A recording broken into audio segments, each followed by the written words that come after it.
Price the Lord. കരങ്ങൾ ഉയർത്തി കർത്താവിന് സ്തോത്രം ചെയ്യാം.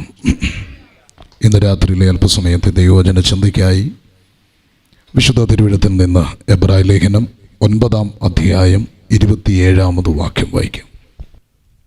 ഒരിക്കൽ മരിക്കുകയും പിന്നെ ന്യായവിധിയും മനുഷ്യർക്ക് നിയമിച്ചിരിക്കാൻ ക്രിസ്തുവും അങ്ങനെ തന്നെ അനേകരുടെ പാപങ്ങളെ ചുമപ്പാൻ ഒരിക്കൽ അർപ്പിക്കപ്പെട്ട് തനിക്കായി കാത്തു നിൽക്കുന്നവരുടെ രക്ഷയ്ക്കായി അവൻ പാപം കൂടാതെ രണ്ടാമത് പ്രത്യക്ഷനാകും.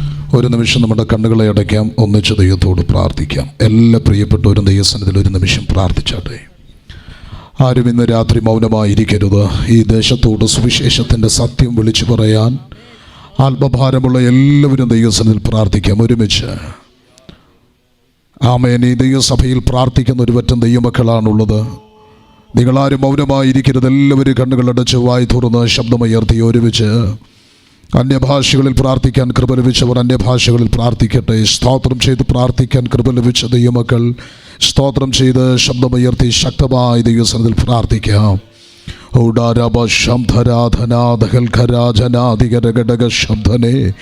യേശുവിൻ്റെ നാമത്തിൽ ഹല്ലേലൂയ, ഹല്ലേലൂയ. അല്പസമയം ഈ ഗ്രൗണ്ട് സ്തോത്രത്തിൻ്റെ ശബ്ദമുയരട്ടെ, സ്തോത്രത്തിൻ്റെ ശബ്ദമുയരട്ടെ, സ്തോത്രത്തിൻ്റെ ശബ്ദമുയരട്ടെ, സ്തോത്രത്തിൻ്റെ പ്രാർത്ഥനയുടെ ശബ്ദമുയരട്ടെ, പ്രാർത്ഥനയുടെ ശബ്ദമുയരട്ടെ. ആരാധനകൾക്കും ശുശ്രൂഷകൾക്കും തടസ്സമായി വ്യാപരിക്കുന്ന ദേശത്തിൻ്റെ ബലവാന്യ ശക്തികളെ ഇന്ന് രാത്രിയിലും ദൈവം ശാസിച്ചൊരു വലിയ വിടുതൽ ദേശത്തിൻ്റെ മേൽ, ആത്മാക്കളുടെ സൗഖ്യം ദേശത്ത് ദൈവം ഒരുക്കാൻ, ദേശം വിടുവിക്കപ്പെടുവാൻ ആത്മഭാരത്തോടെ എല്ലാവരും ദൈവസന്നിധിയിൽ പ്രാർത്ഥിക്കാം. ഞങ്ങളുടെ ദൈവമേ, പരിശുദ്ധ കർത്താവേ, വായിക്കപ്പെട്ട തിരുവെഴുത്തുകൾക്കായി സ്തോത്രം ചെയ്യുന്നു. വചനത്തിലൂടെ ഞങ്ങളോട് സംസാരിക്കണമേ. എളിവനെ ക്രൂശിൻ്റെ മറവിൽ നിർത്തണമേ. സമർത്ഥനായ എഴുത്തുകാരൻ്റെ തൂലിക പോലെ അടിയൻ്റെ അതിരത്തെ ചലിപ്പിക്കണമേ. ദൈവശബ്ദം കേൾപ്പാൻ നിന്റെ ജനത്തിൻ്റെ കാത് തുറക്കണമേ. നല്ല നിലം പോലെ അവരുടെ ഹൃദയത്തെ ഒരുക്കണമേ. ഞങ്ങളുടെ ചുറ്റുപാടുകൾക്കായി പ്രാർത്ഥിക്കുന്നു. ദേശത്തെ ഞങ്ങൾക്ക് അനുകൂലമാക്കണമേ. മാറ്റമില്ലാത്ത ദൈവ സാന്നിധ്യം ഇന്ന് രാത്രി ഞങ്ങളുടെ നടുവിലിറങ്ങട്ടെ. ദൈവകൃപ ഞങ്ങളുടെ മേൽ ചൊരിയണമേ. സ്വർഗീയ സാന്നിധ്യം കൊണ്ട് നിറയ്ക്കണമേ. എല്ലാം മഹത്വം അങ്ങേക്ക് യേശു ക്രിസ്തുവിൻ അൻപുള്ള നാമത്തിൽ തന്നെ. ആമേൻ, ആമേൻ. വായിക്കപ്പെട്ട തിരുവെഴുത്തിലേക്ക് കടന്നു വരുന്നു. അപ്പോസ്തലനായ പൗലോസിൻ്റെ 14 ലേഖന പരമ്പരകളിൽ എബ്രായ ലേഖനം ഉൾപ്പെട്ടിരിക്കുന്നു എന്നാണ് വേദശാസ്ത്രികൾ അഭിപ്രായപ്പെടുന്നത്. എബ്രായ ലേഖനം പുതിയ നിയമത്തിൻ്റെ ലേവ്യ പുസ്തകമെന്നാണ് എബ്രായ ലേഖനത്തെ അറിയപ്പെടുന്നത്. പഴയ നിയമ ലേവ്യ പുസ്തകത്തിൽ നിരവധി പുരോഹിതന്മാരെ പരിചയപ്പെടുന്നുണ്ട്. കാലഘട്ടം കൊണ്ടും കാലപരിധി കൊണ്ടും മരണം കൊണ്ടും അവരൊക്കെ അവസാനിച്ചപ്പോൾ, അവരുടെയൊക്കെ ശുശ്രൂഷകൾ അവസാനിച്ചപ്പോൾ പുതിയ നിയമ ലേവ്യ പുസ്തകമായ എബ്രായ ലേഖനത്തിൽ ശ്രേഷ്ഠ മഹാപുരോഹിതനായ ക്രിസ്തുവിനെ പരിചയപ്പെടുത്തുന്നു. ഈ മഹാപുരോഹിതൻ്റെ പ്രത്യേകത കാലഘട്ടം കൊണ്ടോ കാലപരിധി കൊണ്ടോ മരണം കൊണ്ടോ അവസാനിക്കാതെ ഇന്നും ജീവിക്കുന്ന, ഇന്നും ശ്രേഷ്ഠനായി തുടരുന്ന ഒരു പുരോഹിതൻ നമുക്കുണ്ടെങ്കിൽ അത് നമ്മുടെ കർത്താവായ യേശു ക്രിസ്തു മാത്രമാണ്. ഈ ശ്രേഷ്ഠ മഹാപുരോഹിതനെ പരിചയപ്പെടുത്തുന്ന അനുഗ്രഹീതമായ ലേഖനമാണ് എബ്രായ ലേഖനം. നിരവധി ആധ്യാത്മിക ചിന്തകളുടെ കലവറയാണ് എബ്രായ ലേഖനം. നിരവധി ആത്മീക ജീവിതത്തിന് മുന്നേറ്റവും നമുക്ക് ഗൗരവത്തോടെ വിചിന്തനം ചെയ്യേണ്ട, പാരായണം ചെയ്യേണ്ടപ്പെടേണ്ട നിരവധി വാക്യങ്ങൾ കൊണ്ട് ശ്രദ്ധേയമായ ഈ പുസ്തകത്തിനകത്തെ ഏറ്റവും ഗൗരവമേറിയ ഒരു വാക്യമാണ് ഒരിക്കൽ മരണവും പിന്നെ ന്യായവിധിയും ദൈവം മനുഷ്യർക്ക് നിയമിച്ചിരിക്കുകയാൽ. ഒരിക്കൽ മരണവും പിന്നെ ന്യായവിധിയും ദൈവം മനുഷ്യർക്ക് നിയമിച്ചിരിക്കുകയാൽ. ഈ വാക്യത്തിൽ മനുഷ്യൻ, മരണം, ന്യായവിധി 3 ചിന്തകളാണ് ഉള്ളടക്കം ചെയ്തിരിക്കുന്നത്. മനുഷ്യൻ, മരണം, ന്യായവിധി. ഈ 3 ചിന്തകളെ സമയപരിമിതിക്കകത്ത് പറഞ്ഞ് വാക്കുകൾക്ക് വേഗത്തിൽ വിരാമമിടാൻ കർത്താവിൽ ശരണപ്പെടുന്നു. ശ്രദ്ധിക്കൂ. മനുഷ്യൻ ദൈവസ്വരൂപത്തിൻ്റെയും സാദൃശ്യത്തിൻ്റെയും മനോഹര സൃഷ്ടിയാണ്. സൃഷ്ടിയുടെ മണിമകുടമാണ് മനുഷ്യനെന്ന് പറയുന്നത്. പക്ഷെ മനുഷ്യൻ എപ്പോഴും പറയാൻ ഇഷ്ടം, മനുഷ്യൻ ഒരു പരിണാമജീവി എന്ന് പറയാനാണ് മനുഷ്യന് ഇഷ്ടം. ഈ കാണുന്നതെല്ലാം സ്വയമേവയുണ്ടായി എന്നും മനുഷ്യൻ അടക്കമുള്ള സകലതും പരിണാമത്തിന് വിധേയമാണ് എന്നും മനുഷ്യൻ പറയാനും പഠിപ്പിക്കാനും ഇഷ്ടപ്പെടുമ്പോൾ ചാൾസ് ഡാർവിൻ തൊടുത്തുവിട്ട പരിണാമ സിദ്ധാന്തം 900-ലധികം പ്രാവശ്യം അങ്ങനെയാകാം, അങ്ങനെയായിരിക്കാം എന്നീ അനുമാനങ്ങൾ കൊണ്ട് രേഖപ്പെടുത്തി അവതരിപ്പിച്ചിരിക്കുമ്പോൾ ഇന്ന് രാത്രി ഞാൻ പ്രസംഗിക്കുന്ന വിശുദ്ധ ബൈബിൾ അനുമാനങ്ങൾ രേഖപ്പെടുത്തിയ പുസ്തകമല്ല. അങ്ങനെ ആയിരിക്കാം, അങ്ങനെയാകാം എന്ന് രേഖപ്പെടുത്തിയ ഒരു പുസ്തകമല്ല ഇത്. ഊവ് എന്ന് പറഞ്ഞാൽ ഊവ് എന്ന് തന്നെയാണ്. ഇത് സൃഷ്ടിച്ചു എന്ന് വ്യക്തമായി പറഞ്ഞിരിക്കുന്ന അനുഗ്രഹീതമായ പുസ്തകം. ഈ രാത്രിയിൽ ഞങ്ങൾക്ക് സന്തോഷമുണ്ട് ഈ പുസ്തകത്തെ ഇവിടെ ഉയർത്തുന്നതിൽ, ഈ തിരുവെഴുത്തിൽ നിന്ന് പ്രസംഗിക്കുന്നതിൽ സന്തോഷമുണ്ട്. അതിൽ സന്തോഷമുള്ള ദൈവജനത്തിൻ്റെ കരമൊന്ന് ഉയരട്ടെ, ശബ്ദമുയർത്തി ഒരു നല്ല ഹല്ലേലൂയ പറഞ്ഞാട്ടെ. ആമേൻ. എനിക്കറിയാം പന്തല് കൃപകണ്ഠങ്ങളൊന്നുമില്ല, തുറക്കപ്പെട്ട സ്വർഗത്തിൻ്റെ കീഴെയാണ് നമ്മളെല്ലാവരും ഇരിക്കുന്നത്. എനിക്കേറെ സന്തോഷം. ഞങ്ങൾക്ക് പ്രത്യേക സ്റ്റേജ് ഇട്ടിട്ട് നിങ്ങളെ മഞ്ഞ് കൊള്ളാൻ ഇരുത്തിയില്ല. ഞങ്ങളും നിങ്ങളും ഒരുപോലെയാണ്. അതുകൊണ്ട് ആരും മൗനമായിരിക്കരുത്. സ്തോത്രമൊക്കെ പറഞ്ഞ് സന്തോഷത്തോടു കൂടി ഇരിക്കണം. Price the Lord. ഒരിക്കൽ കൂടി ഒരു ഹല്ലേലൂയ പറയാം. ഹല്ലേലൂയ. കർത്താവ് അനുഗ്രഹിക്കട്ടെ. അപ്പോൾ ഈ തിരുവെഴുത്തിൽ സൃഷ്ടിച്ചു എന്ന് തന്നെയാണ് പറഞ്ഞിരിക്കുന്നത്. ഇത് ഊഹാപോഹങ്ങൾ രേഖപ്പെടുത്തിയ പുസ്തകമല്ല. മനുഷ്യനെ സംബന്ധിച്ച് നോക്കൂ, ഈ പ്രപഞ്ചത്തെക്കുറിച്ച് നോക്കൂ. ഉണ്ടാകട്ടെ എന്ന് ദൈവം കൽപ്പിക്കുമ്പോൾ ദൈവത്തിൻ്റെ തിരുഹൃദയത്തിൽ ഇവിടെ എന്തുണ്ടാകണമെന്ന് ദൈവം ആഗ്രഹിച്ചോ അതൊരുവായി വന്നു. പക്ഷെ മനുഷ്യനെ ദൈവം ഉണ്ടാകട്ടെ എന്ന ഉച്ചാരം കൊണ്ട് ദൈവം സൃഷ്ടിച്ചില്ല. ഉണ്ടാകട്ടെ എന്ന ഉച്ചാരം കൊണ്ട് ദൈവത്തിന് മനുഷ്യനെ സൃഷ്ടിക്കാമായിരുന്നു. പക്ഷേ അഖിലാണ്ടത്തിൻ്റെ ശില്പി പ്രപഞ്ചത്തിൻ്റെ വെള്ളിത്തിരശീലയിൽ എത്ര പ്രാവശ്യം മനുഷ്യൻ്റെ ചിത്രം വരച്ചു കാണും. എത്ര ജ്ഞാനം, എത്ര ബുദ്ധി, ഏതൊക്കെ ലോകങ്ങൾ, ഏതൊക്കെ മൂലകങ്ങൾ, അതിൻ്റെ സ്പർശനം, കേൾവി, കൂടാരം എവിടെ പാർപ്പിക്കണം. ഒടുവിൽ ത്രിയേകനായ ദൈവത്തിൻ്റെ കൂടിയാലോചനയുടെ ഒരു പ്രഖ്യാപനം, നാം നമ്മുടെ സ്വരൂപത്തിലും സാദൃശ്യത്തിലും മനുഷ്യനെ സൃഷ്ടിക്കുക. അവൻ്റെ അഗ്നി അധരങ്ങൾ കൊണ്ട് ഉണ്ടാകട്ടെ എന്ന് കൽപ്പിക്കപ്പെടുമ്പോൾ ഉരുണ്ടു കൂടുന്ന ഒരു നക്ഷത്ര മണ്ഡല വ്യൂഹത്തെ കാണാൻ ആകാശപ്പരപ്പിൽ അഗ്നിമയന്മാരായവർ അവനെ സ്തുതിച്ചു കൊണ്ടിരിക്കുമ്പോൾ അഖിലാണ്ടത്തിൻ്റെ ശില്പി, പ്രപഞ്ചത്തിൻ്റെ ഉടയവൻ നക്ഷത്ര മണ്ഡലങ്ങളെ വകഞ്ഞു മാറ്റി ഭൂമിയിലേക്ക് കുനിഞ്ഞു. അല്പം മണ്ണെടുത്തു, തേജസ് ബഹിർഗമിക്കുന്ന കരാങ്കുലികൾ കൊണ്ട് ഒരു രൂപം മനഞ്ഞു. ആധിപരൻ്റെ ആകൃതിയിൽ സൃഷ്ടാവിൻ്റെ സ്വരൂപത്തിൽ മറ്റൊരു തേജോമയൻ. അവൻ്റെ മൂക്കിലേക്ക് ദൈവം ജീവശ്വാസമൂതി അവൻ ജീവനുള്ള ദേഹിയായി മാറി. അതാണ് ആദിമ മനുഷ്യനായ ആദാം എന്ന് പറയുന്നത്. ആദമിന് ദൈവം ഗാഠനിദ്ര വരുത്തിയിട്ട് ആദമിൻ്റെ വാരിയല്ലുകളിൽ ഒന്നെടുത്ത് ദൈവം ഹവ്വയെ സൃഷ്ടിച്ചു. ഇതാണ് തിരുവെഴുത്തിൻ്റെ സൃഷ്ടിപ്പിനെ കുറിച്ച് രേഖപ്പെടുത്തിയിരിക്കുന്ന സൃഷ്ടിവാദ പ്രതിലം എന്ന് പറയുന്നത്. പ്രിയപ്പെട്ട ശ്രോതാക്കളെ, മനുഷ്യനെ ദൈവം സൃഷ്ടിച്ചു. നിലത്തെ പൊടിയിൽ നിന്ന് അവനെ സൃഷ്ടിച്ചു. അവൻ്റെ മൂക്കിലേക്ക് ദൈവം ജീവശ്വാസമൂതി അവൻ ജീവനുള്ള ദേഹിയായി മാറി. പക്ഷെ മനുഷ്യൻ പറയുന്നത് എന്താണെന്നറിയാമോ? ഒന്നിൽ നിന്ന് ഒന്നിൽ നിന്ന് ഒരു ഏകകോശ ജീവിയിൽ നിന്ന് ബഹുകോശ ജീവിയിലേക്കുള്ള, ഞാൻ ഈ മനുഷ്യ പരിണാമത്തിൻ്റെ നാൾവഴികളെക്കുറിച്ച് 5.5 കോടി വർഷങ്ങൾ തൊട്ടുള്ള കണക്കുകൾ എൻ്റെ മുൻപിലുണ്ട്. പക്ഷേ അതെല്ലാം കൂടെ പറയാൻ നിന്നാൽ എൻ്റെ വിഷയങ്ങൾ ഇവിടെ പറഞ്ഞ് അവസാനിപ്പിക്കാൻ കഴിയില്ല. അതുകൊണ്ട് ഞാൻ ആ ഭാഗത്തേക്ക് സവിസ്തരമായി വിശദീകരിക്കുന്നില്ല. നോക്കൂ, ഈ കാണുന്ന ഏതോ ഒന്നിൽ നിന്ന് ഇന്നത്തെ ഈ ലോകം മനുഷ്യൻ ഉണ്ടായി എന്ന് പറയുമ്പോൾ നിങ്ങൾ നോക്കൂ, ഈ മനുഷ്യനെ നോക്കുമ്പോൾ പണ്ടൊക്കെ നമ്മുടെ നാട്ടിൽ മാർക്കറ്റ്, ചന്തസ്ഥലങ്ങൾ, നിങ്ങൾക്കറിയാം പറക്കോടൊക്കെ യാത്ര ചെയ്യുന്നവരാണല്ലോ. പറക്കോട് ചന്തസ്ഥലം, അവിടെ റോഡരികിൽ നിരവധി കടകളുണ്ടായിരുന്നു, കൊച്ചു കൊച്ചു കടകൾ. ആ കടകളിൽ മൺപാത്രങ്ങൾ ഇങ്ങനെ അടുക്കി വെക്കുമായിരുന്നു.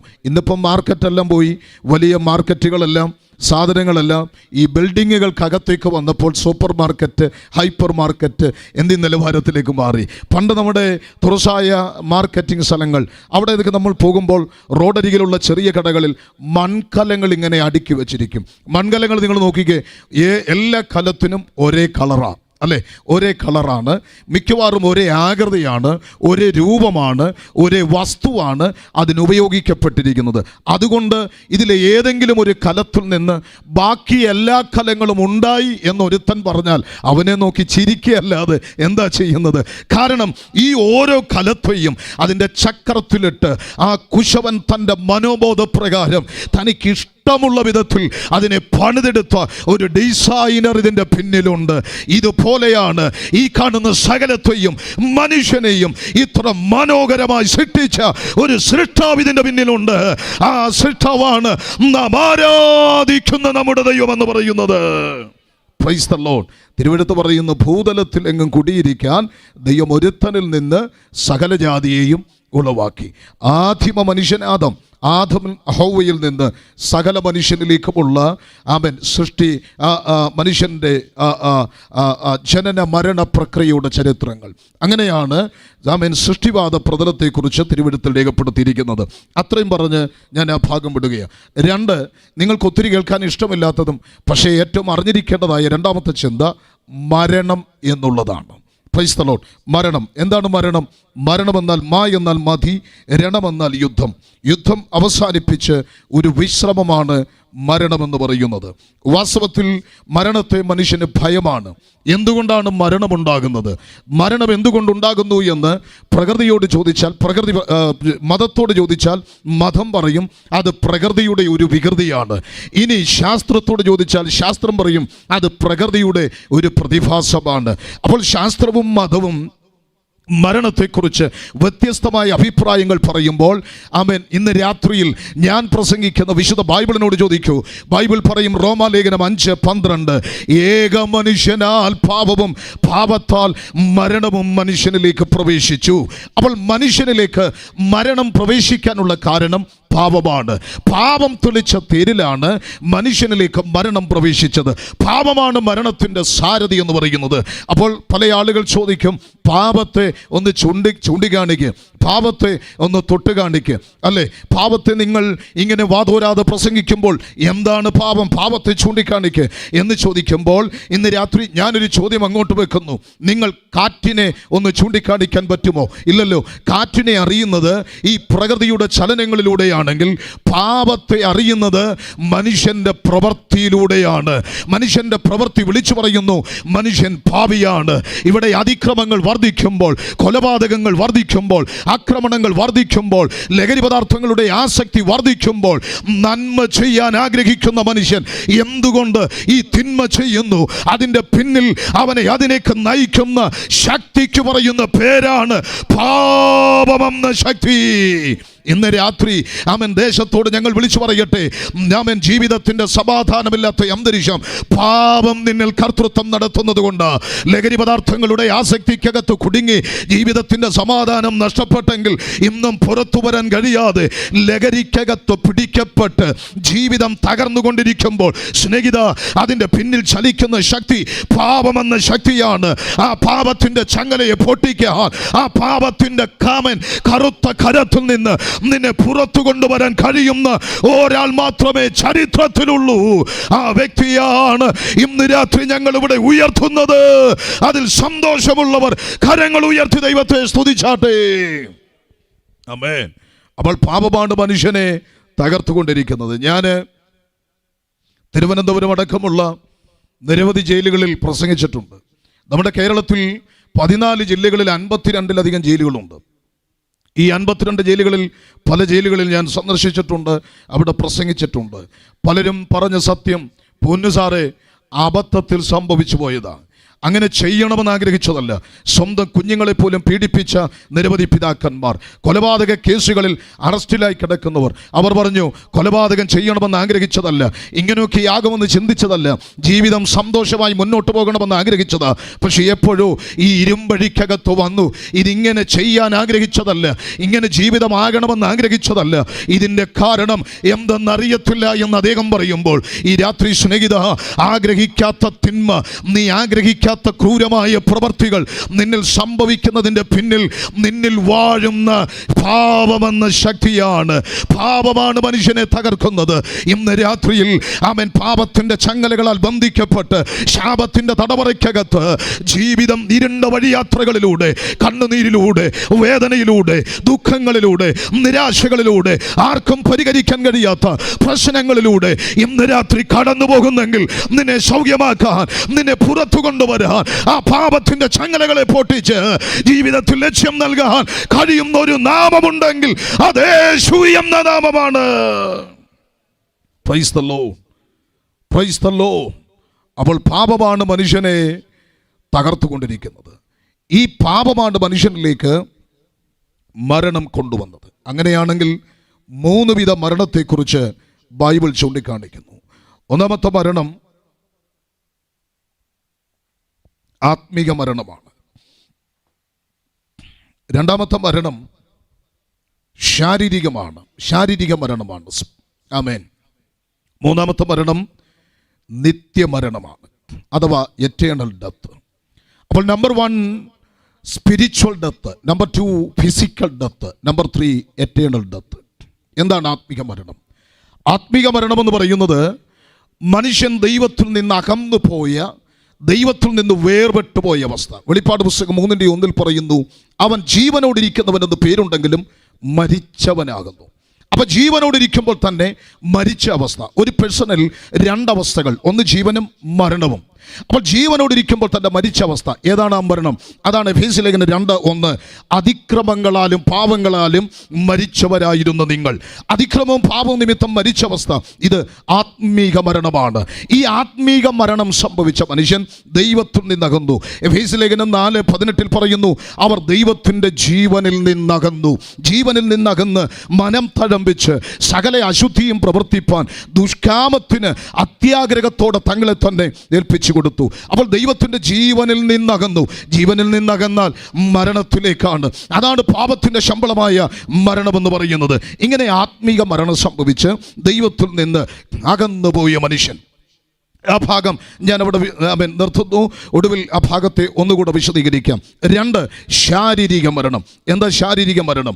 ശാരീരിക മരണം എന്തെന്ന് മനസ്സിലാക്കണമെങ്കിൽ മനുഷ്യൻ എന്താണെന്ന് മനസ്സിലാക്കണം. മനുഷ്യൻ ദേഹം, ദേഹി, ആത്മാവ്, ഈ ത്രിവിധ ഘടകങ്ങളുടെ സമ്മേളനമാണ് മനുഷ്യൻ എന്ന് പറയുന്നത്.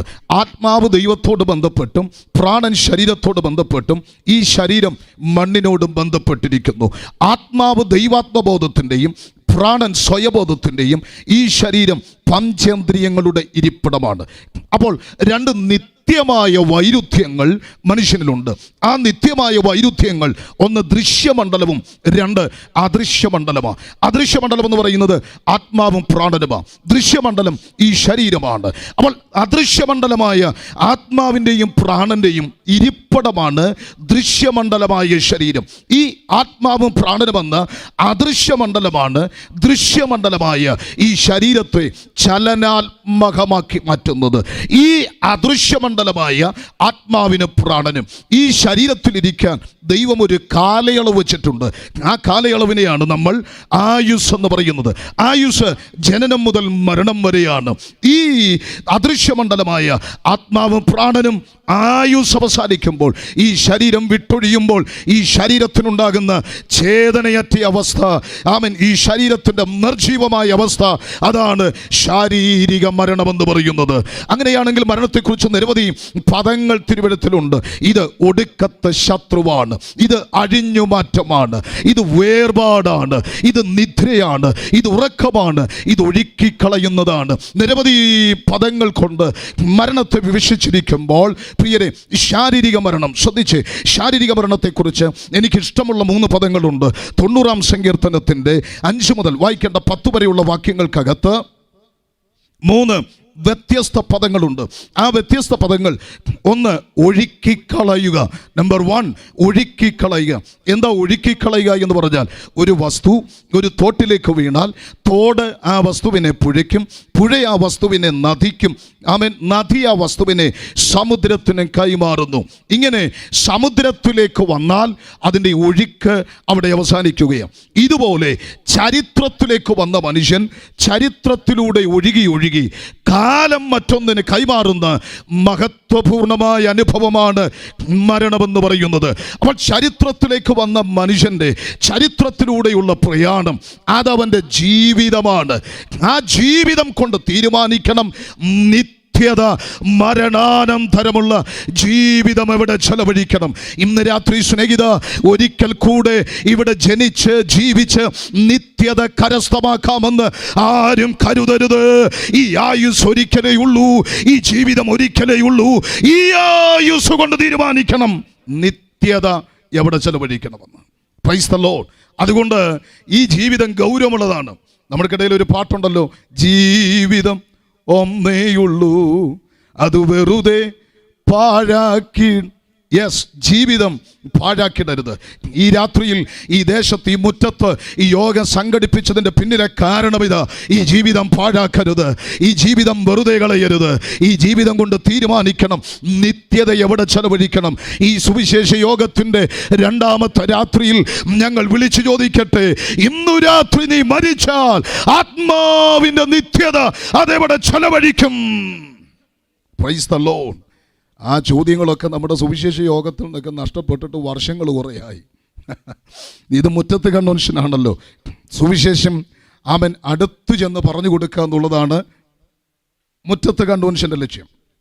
അതുകൊണ്ടാണ്, അല്ലെങ്കിൽ യാഗവും ഒക്കെ പറഞ്ഞ് നിങ്ങളെ ഇളക്കാൻ സംഗതിയുണ്ട്. അതൊക്കെ അവിടെ നിൽക്കട്ടെ. ഈ രാത്രിയിലെ ലക്ഷ്യം ഒരാത്മാവെങ്കിലും വിടുവിക്കപ്പെടണം. Praise the Lord. ജീവിതം ഒരിക്കലേ ഉള്ളൂ. ഇനി ഒരിക്കൽ കൂടെ ഒരു ജീവിതമില്ല. ഈ ആയുസ് കൊണ്ട് തീരുമാനിക്കണം നിത്യത എവിടെ ചെലവഴിക്കണമെന്ന്. Price the Lord.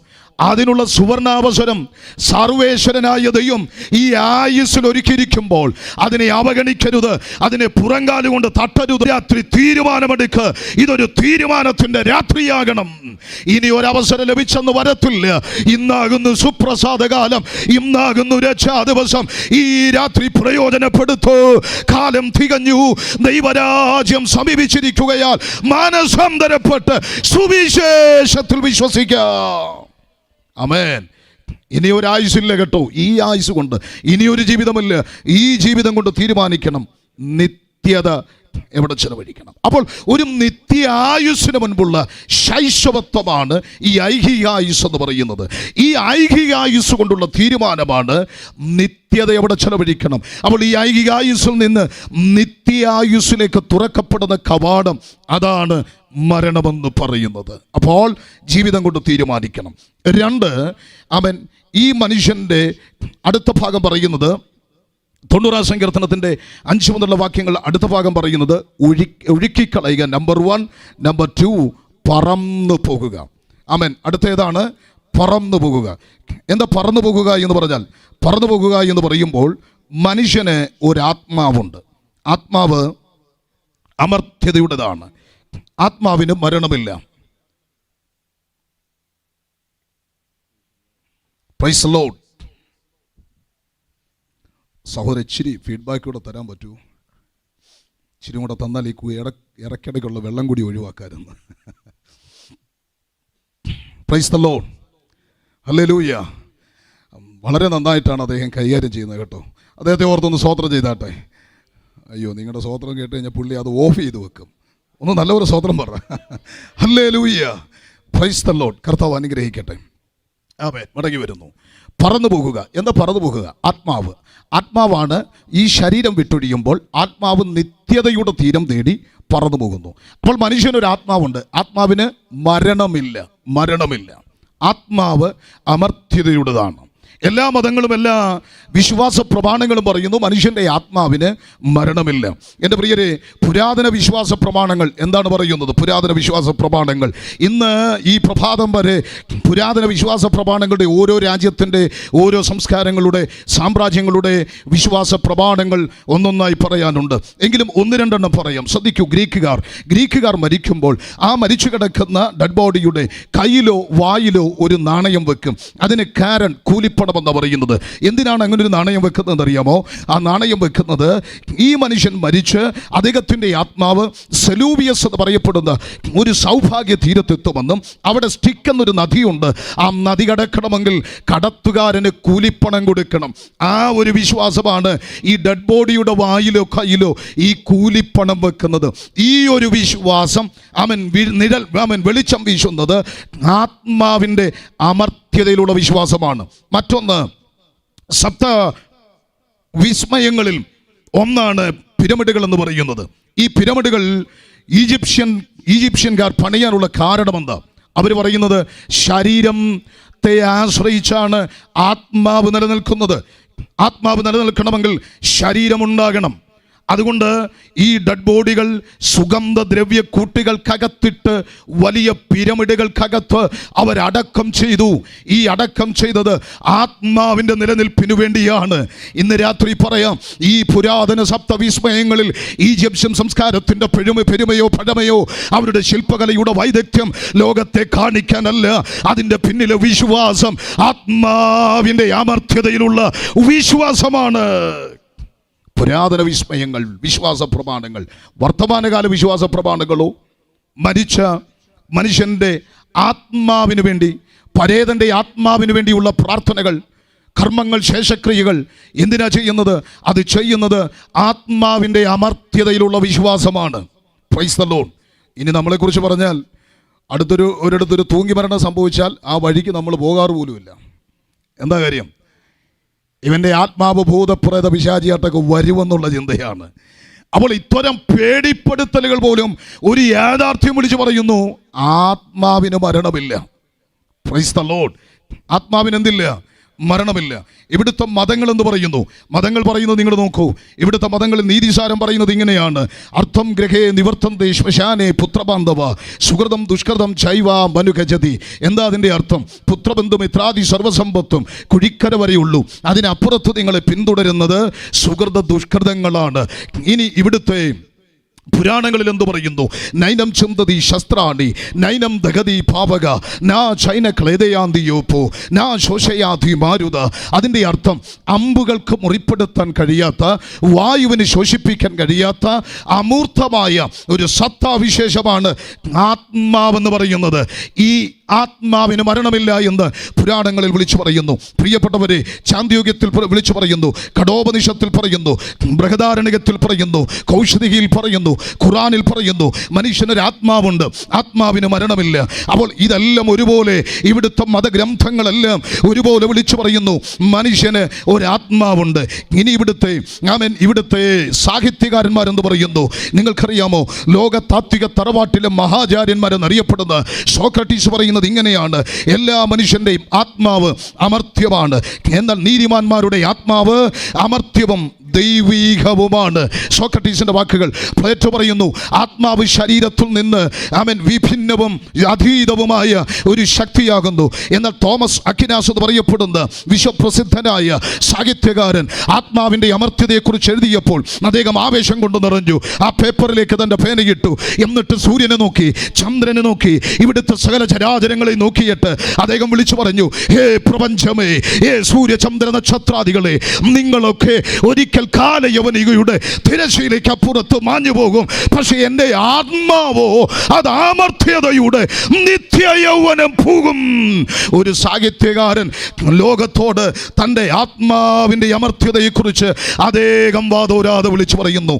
അപ്പോൾ ഇവിടുത്തെ സാഹിത്യകാരന്മാർ പറയുന്നു, ആത്മാവിന് മരണമില്ല. ഇനി ഇവിടുത്തെ ആധുനിക ശാസ്ത്രമെന്ന് പറയുന്നു, അതാണല്ലോ നമ്മൾ വിശ്വസിക്കുന്നത്. ഇവിടുത്തെ ശാസ്ത്രലോകം പറയുന്നത് ജർമ്മൻകാരനായ ഡോക്ടർ ഡങ്കൻ മാക്സോഗ്രോൾ അദ്ദേഹം പറയുന്നു, മനുഷ്യൻ മരിക്കുമ്പോൾ ഒരു ഭാരം നഷ്ടമുണ്ടാകുന്നു. ആ ഭാരനഷ്ടം പുറകാലം വന്ന നീൽഡു ഒലാംബു ജേക്കബ്സൺ എന്ന് പറയപ്പെടുന്ന ശാസ്ത്രജ്ഞൻ ലോകത്തോട് വിളിച്ചു പറഞ്ഞു, അത് 21 ഗ്രാമാണ്. എന്നാൽ അതിനുശേഷം വന്ന കാരിക്ടൺ ലോകത്തോട് വിളിച്ചു പറഞ്ഞു, മനുഷ്യൻ മരിക്കുമ്പോൾ ആ ശരീരത്തിൽ നിന്ന് അതേ അളവിൽ, അതേ വലിപ്പത്തിൽ പൂർണ്ണകായനായ ഒരു വാതക രൂപം മുകളിലോട്ട് പോകുന്നു. ഇത് ശാസ്ത്രത്തിന്റെ ഭാഷയാ, വാതക രൂപം. എന്നാൽ വിശുദ്ധ ബൈബിൾ പറയുന്നു, മനുഷ്യൻ മരിച്ചാൽ അവന്റെ ആത്മാവ് അത് മുകളിലോട്ട് പോകുന്നു. ഹല്ലേലൂയ. അതുകൊണ്ട് ഇന്ന് രാത്രി ഞങ്ങളെ ശ്രദ്ധിക്കുന്ന മാന്യ ശ്രോതാവേ, മനുഷ്യനൊരു ആത്മാവുണ്ട്, ആത്മാവിന് മരണമില്ല. എന്നാൽ ഇന്ന് രാത്രിയിൽ ശരീരത്തിൽ നിന്ന് ആത്മാവ് വേർപെട്ടാൽ ആത്മാവിന്റെ നിത്യത അതെവിടെ ചെലവഴിക്കും? സ്വതന്ത്രം. അതിനെക്കുറിച്ച് ഉറപ്പുള്ള ദൈവമക്കൾ ഒരു സ്വോത്രം പറയുമെന്നാണ് ഞാൻ ചിന്തിച്ചേ.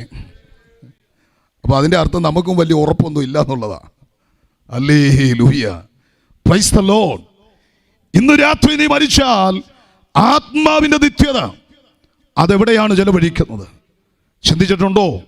എങ്ങോട്ട് പോകും? തിരുവഴുത്തിലേക്ക് നോക്കുമ്പോൾ യഹോവ ഭക്തന്റെ മരണം യഹോവയ്ക്ക് പറഞ്ഞു വിലയേറിയതാണ്. പക്ഷേ യെഹെസ്കേൽ പ്രവചനത്തിൽ പറയുന്നു, ദുഷ്ടന്റെ മരണത്തിൽ യഹോവയ്ക്ക് പ്രസാദമില്ല, ദൈവത്തിന് താല്പര്യമില്ല. പാപം ചെയ്ത് പാപത്തിൽ മരിക്കുന്ന ഒരു മനുഷ്യന്റെ മരണത്തിൽ യഹോവയ്ക്ക് പ്രസാദമില്ല. Price the Lord. എന്നാൽ അതിൻ്റെ അവസാന വാക്യം ഇങ്ങനെ പറയുന്നു, അതെ, മരിക്കുന്നവൻ്റെ മരണത്തിൽ യഹോവയ്ക്ക് പ്രസാദമില്ല എന്ന് പറഞ്ഞാൽ ആത്മഹത്യ ചെയ്യുന്നതിൽ ദൈവത്തിന് പ്രസാദമില്ല. ഈ ദേശത്തോട് ഞങ്ങൾ വിളിച്ചു പറയാം, ആത്മഹത്യ ഒന്നിനും പരിഹാരമല്ല. ആത്മഹത്യ കൊണ്ടൊന്നും പരിഹരിക്കപ്പെടുന്നില്ല. കുഞ്ഞുങ്ങളെയും കൊന്ന് കുടുംബമായി ആത്മഹത്യ ചെയ്യുന്നത് ഒരു തരംഗമായി മാറിക്കൊണ്ടിരിക്കുമ്പോൾ, നമ്മുടെ നാട്ടിൽ അതൊരു പ്രവണതയായി മാറിക്കൊണ്ടിരിക്കുമ്പോൾ, കൈപ്പട്ടൂരിൻ്റെ മണ്ണിനെ ആത്മഹത്യയുടെ ശക്തികൾ തോടാതിരിപ്പാൻ ഇന്ന് രാത്രി കൃപ പ്രാപിച്ച എത്ര പേർ ആത്മാവിലൊന്ന് സ്വതന്ത്രം ചെയ്യാൻ, ആത്മാവിലൊന്ന് പ്രാർത്ഥിക്കാൻ തയ്യാറാണ്? അനർത്ഥ മരണങ്ങൾ കൊണ്ടിടുന്ന സമയത്തിനു മുൻപേ അനർത്ഥ മരണങ്ങൾ കൊണ്ടിടുന്ന, അപകട മരണങ്ങൾ കൊണ്ടിടുന്ന, പെടുമരണങ്ങൾ കൊണ്ടിടുന്ന, നാടിനെ നടുക്കുന്ന സംഭവങ്ങൾ കൊണ്ട് ദേശത്ത് വാഴുന്ന അന്ധകാരത്തിന്റെ ശക്തികൾ ഇന്ന് രാത്രി കീഴടങ്ങുമെന്ന് ആത്മാവിൽ ഉറപ്പുള്ള ദൈവജനം ഈ രാത്രി മൗനമായിരിക്കരുത്. ഒന്ന് ആത്മാവിൽ പ്രതികരിച്ചു തുടങ്ങട്ടെ. ശബ്ദമുയർത്തി കരങ്ങളൊന്ന് അടിച്ച് അന്യഭാഷകളിൽ ഈ രാത്രി ദൈവത്തെ ആരാധിക്കാൻ കഴിയുന്നവർ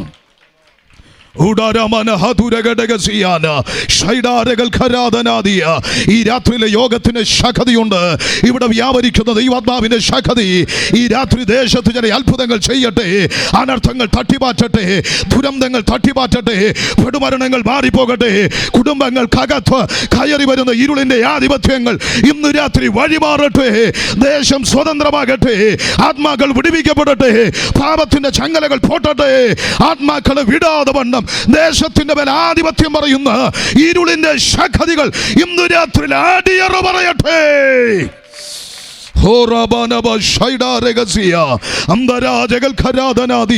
അല്പസമയം അന്യഭാഷകളിൽ ഒന്ന് ആരാധിക്കാൻ കഴിയുന്നവർ, അഭിഷേകത്തിൽ ഒന്ന് ആരാധിക്കാൻ കഴിയുന്നവർ, ദൈവകൃപ പ്രാപിച്ചവർ അല്പസമയം മൗനമായിരിക്കാതെ ഒന്ന് കരങ്ങളടിച്ച് എല്ലാവരും വായി തുറന്ന് ഈ യോഗം വെറുതെ നടത്തി പോകാനല്ല.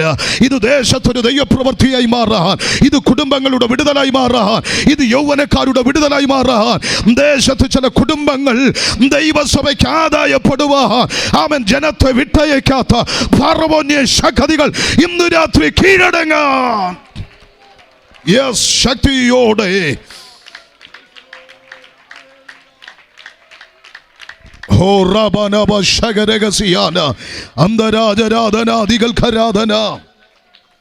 അഭിഷേകം പ്രാപിച്ച ദൈവജനം, price the Lord, praise the Lord, praise the Lord. നമ്മുടെ പ്രാർത്ഥനയ്ക്കകത്ത് ദൈവപ്രവൃത്തി വെളിപ്പെടുത്തും. കരീത്തിൽ ഒളിച്ച് അവൻ ദൈവം ഒളിപ്പിച്ചു വെച്ച ഏലിയാവിനോട് പറഞ്ഞു സാരെഫാത്തിലേക്ക് പോകാൻ.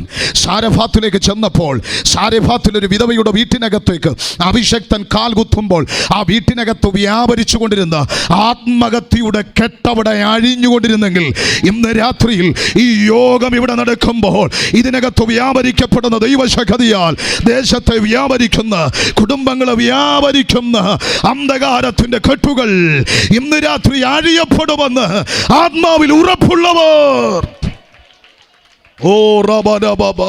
ഒരു അഭിഷക്തൻ കാൽ വെച്ചപ്പോൾ തന്നെ ആ വീട്ടിനകത്തുനിന്ന് ദുരന്തം വഴിമാറിയെങ്കിൽ, ആ വീട്ടിനകത്തുനിന്ന് അനർത്ഥങ്ങൾ വഴിമാറിയെങ്കിൽ, ആ വീട്ടിനകത്തുനിന്ന് പെടുമരണങ്ങൾ മാറിയെങ്കിൽ ഈ യോഗം ഈ ദേശത്തിന്റെ അനർത്ഥങ്ങൾ മാറ്റട്ടെ. ഈ ദേശത്ത് ഈ യോഗം ഈ ദേശത്തിന്റെ വിടുതലായി മാറട്ടെ. ഈ ദേശത്തിന്റെ അനുഗ്രഹമായി യോഗം മാറട്ടെ.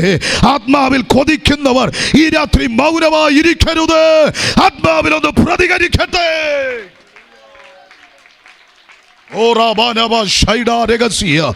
Yes, hallelujah, hallelujah, hallelujah, hallelujah. വിശ്വസിക്കാണ്ടി ഇന്ന് രാത്രി വിടുതൽ ഭവനത്തിൽ വെളിപ്പെടുകയാ. വിശ്വസിക്കും സഹോദര, ഇന്ന് രാത്രി വിടുതൽ നാമൻ ഭവനത്തിൽ വെളിപ്പെടുകയാ. അതെ, മക്കളെ ഓർത്ത് കരയുന്ന അമ്മമാരെ, ഇത് വിടുതലിന്റെ രാത്രിയാണ്. ഭർത്താക്കന്മാരെ ഓർത്ത് നിരാശപ്പെടുന്ന സഹോദരി, ഇന്ന് രാത്രി വിടുതലിന്റെ രാത്രിയാണ്. ഇത് ദേശത്തിന്റെ കെട്ടുകൾ അഴിയപ്പെടുന്ന രാത്രി.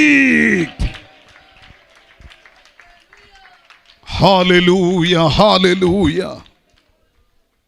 Praise the Lord. ആത്മാവ് എങ്ങോട്ട് പോകും? സ്തോത്രം. മനുഷ്യന്റെ ആത്മാവിന്റെ മരണശേഷം പോകാൻ ഇന്ന് ദൈവം വെച്ചിരിക്കുന്ന സ്ഥലമുണ്ട്. ഒരു നരകം, ഒറ്റ സ്വർഗം, ഒറ്റ നരകം, ഒറ്റ സ്വർഗം. എന്നാൽ ന്യായം വിധിച്ചതിലേക്ക് തള്ളുന്നതിന് മുൻപേ മനുഷ്യൻ മരിച്ചാൽ അവൻ്റെ ആത്മാവ് ഇവിടെ പോകും. നമ്മുടെ കർത്താവായ യേശു ക്രിസ്തുവിൻ്റെ പ്രഭാഷണത്തിൽ കർത്താവ് അത് വ്യക്തമാക്കിയിട്ടുണ്ട്. ധനവാന്റെയും ലാസറിൻ്റെയും കഥയിലൂടെ. ഒരു കഥയെന്ന് പറയാൻ കഴിയില്ല. ധനവാൻ, ലാസർ, അബ്രഹാം, മോശ എന്നീ പേരുകൾ ഉദ്ധരിച്ചത് കൊണ്ട് തന്നെ അതൊരു സംഭവമായി പരിഗണിക്കേണ്ടതാണ്. അവിടെ പറയുന്നു, ലാസർ എന്ന് പറയുന്ന മനുഷ്യൻ, ലാസർ ശരീരം മുഴുവനും വ്രണം ബാധിച്ച് ധനവാന്റെ പടിപ്പുര വാതിൽക്കലിരുന്നൊരു മനുഷ്യൻ. വ്രണം നായ്ക്കുട്ടികൾ വന്ന് നക്കിത്തുടച്ച് ജീവിതം ഇങ്ങനെ വഴിത്തരികിൽ പുഴുവരിച്ചു കൊണ്ടിരുന്നൊരു മനുഷ്യൻ. പക്ഷെ ധനവാനായ മനുഷ്യനോ, അവൻ ദിനം പ്രതി ആഡംബരത്തോടെ പട്ടുവസ്ത്രം ധരിച്ച് സുഖിച്ചു കൊണ്ടിരുന്നു. സാമ്പത്തിക ശാസ്ത്രത്തോട് വചനമെതിരല്ല, ധനവാനായതുകൊണ്ടുമല്ല. അവൻ ദിനം പ്രതി ആഡംബരത്തോടെ പട്ടുവസ്ത്രം ധരിച്ച് അവൻ സുഖിച്ചു കൊണ്ടിരുന്നു. പാപത്തെ പച്ചവെള്ളം പോലെ വലിച്ചു കുടിച്ചുകൊണ്ട് അവൻ മദ്യത്തിനും അതിരാശിക്കും ലഹരി പദാർത്ഥങ്ങൾക്കും അടിമപ്പെട്ടുകൊണ്ട് അധാർമികമായ ജീവിതം നയിച്ചവൻ. ഇവർ രണ്ടുപേരും മരിച്ചു. ലാസർ മരിച്ചു. ദൂതന്മാർ വന്നു അബ്രഹാമിൻ്റെ മടിയിലേക്ക് കൊണ്ടുപോയി. അബ്രഹാമിൻ്റെ മടി എന്നുള്ളത് ഒരു ആലങ്കാരികമായ ഭാഷയാണ്. ഇതിനെ പാതാള ലോകങ്ങൾ പുരാണങ്ങളിലേക്ക് നോക്കുമ്പോൾ 7 വിധ പാതാള ലോകങ്ങളുണ്ട്. അതലം, വിതലം, സുതലം, രസാതലം, തലാതലം, മഹാതലം, പാതാളം. ഇങ്ങനെ 7 ഭാഗങ്ങൾ. സമയത്തിൻ്റെ പരിമിതി കൊണ്ട് അല്ലെങ്കിൽ ഓരോന്ന് ഞാൻ വിശദീകരിക്കാമായിരുന്നു. എന്നാൽ വിശുദ്ധ ബൈബിളിലേക്ക് വരുമ്പോൾ പാതാള ലോകങ്ങൾ 3ആയി തിരിക്കപ്പെട്ടിരിക്കുകയാണ്. അതിലൊന്ന് പാതാള പറുദീസയാണ്. അതിനെയാണ് അബ്രഹാമിൻ്റെ മടി എന്ന പദം കൊണ്ട് വിവക്ഷിച്ചിരിക്കുന്നത്. അതിനുശേഷമുള്ളത് ടാർട്ടാറസ് എന്ന് പറയപ്പെടുന്നൊരു ഭാഗം. അതിനെ സുറിയാനി പണ്ഡിതനായ കോനാട്ട് മാത്താൻ മാൽപ്പാൻ അവരുടെ ഭാഷാന്തരത്തിൽ അത് വിശദീകരിച്ചിട്ടുണ്ട്. ഇവിടെ തങ്ങളുടെ വാഴ്ചക്കാലം കാത്തുകൊള്ളാതെ വീണുപോയ ദൂതന്മാർ കിടക്കുന്ന സ്ഥലമാണ് ടാർട്ടാറസ് എന്ന് പറയുന്നത്. എന്നാൽ ഇതിനിടയിൽ ഒരു പിളർപ്പുണ്ട്. ഏറ്റവും ഒടുവിലാണ് ലോവസ്റ്റ് ടു ഹെൽ, യാതനാ സ്ഥലം എന്ന് പറയുന്നത്. യാതനാ സ്ഥലം എന്ന് പറയുന്നതും ബന്ധനാവസ്ഥയാണ്. അവിടെ ഇരുട്ടാണ്, അവിടെ പല്ലുകടിയാണ്, അവിടെ കഠിനമായ ജ്വാലയുള്ള സ്ഥലമാണ്, കഠിനമായ ചൂടുള്ള സ്ഥലമാണ് ഈ യാതനാ സ്ഥലം എന്ന് പറയുന്നത്. അവിടേക്ക് പോകുന്നത് ഒരു മനുഷ്യൻ മരിച്ചാൽ, പാപിയായി മരിച്ചാൽ, പാപത്തിൽ ജനിച്ച് പാപത്തിൽ ജീവിച്ച് പാപത്തിൽ മരിച്ചാൽ അവൻ്റെ ആത്മാവ് പോകുന്നത് യാതനാ സ്ഥലത്തോട്ടാണ്. യാതനാ സ്ഥലം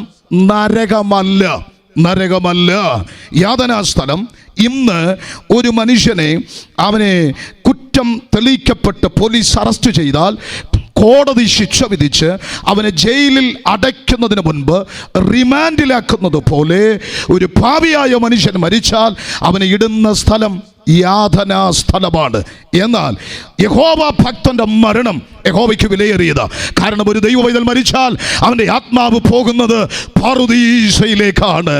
ഹല്ലേലൂയ. കരമുയർത്തി ഒരു നല്ല ഹല്ലേലൂയ പറഞ്ഞാട്ടെ. എന്നാൽ ഇവിടെ ധനവാൻ മരിച്ചു യാതനാ സ്ഥലത്തേക്ക്.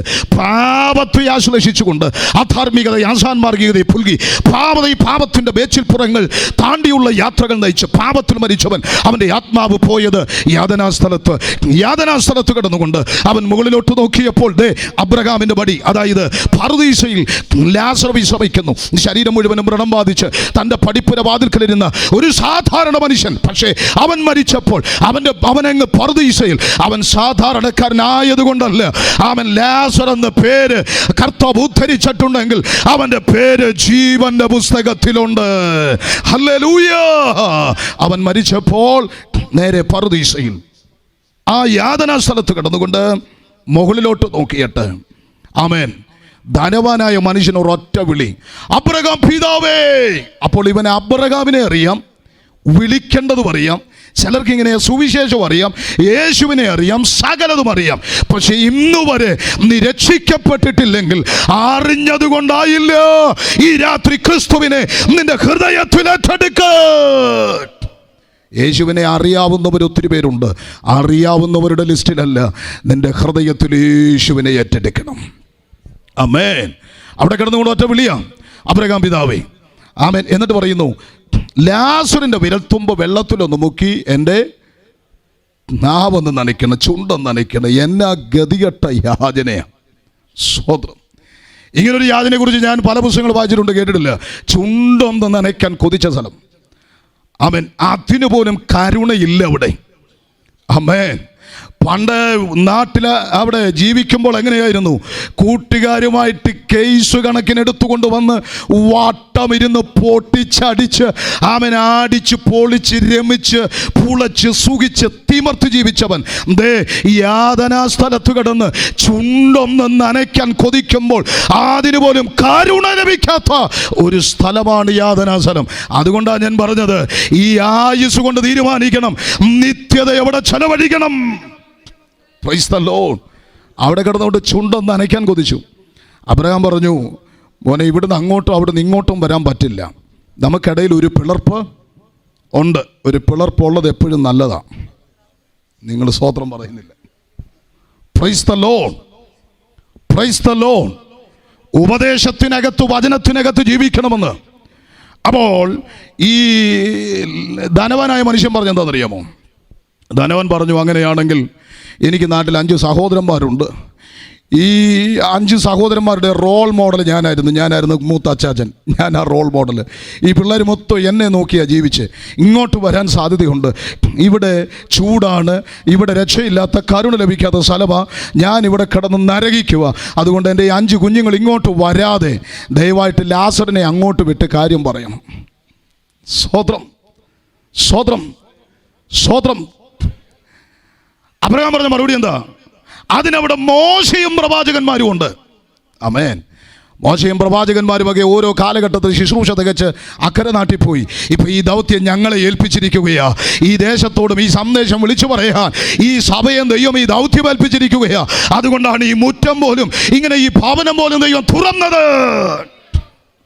കർത്താവിൻ്റെ വരവോളം ഇത് തുടരണമെന്നാണ് ഞാൻ ആഗ്രഹിക്കുന്നത്. Price the Lord, hallelujah.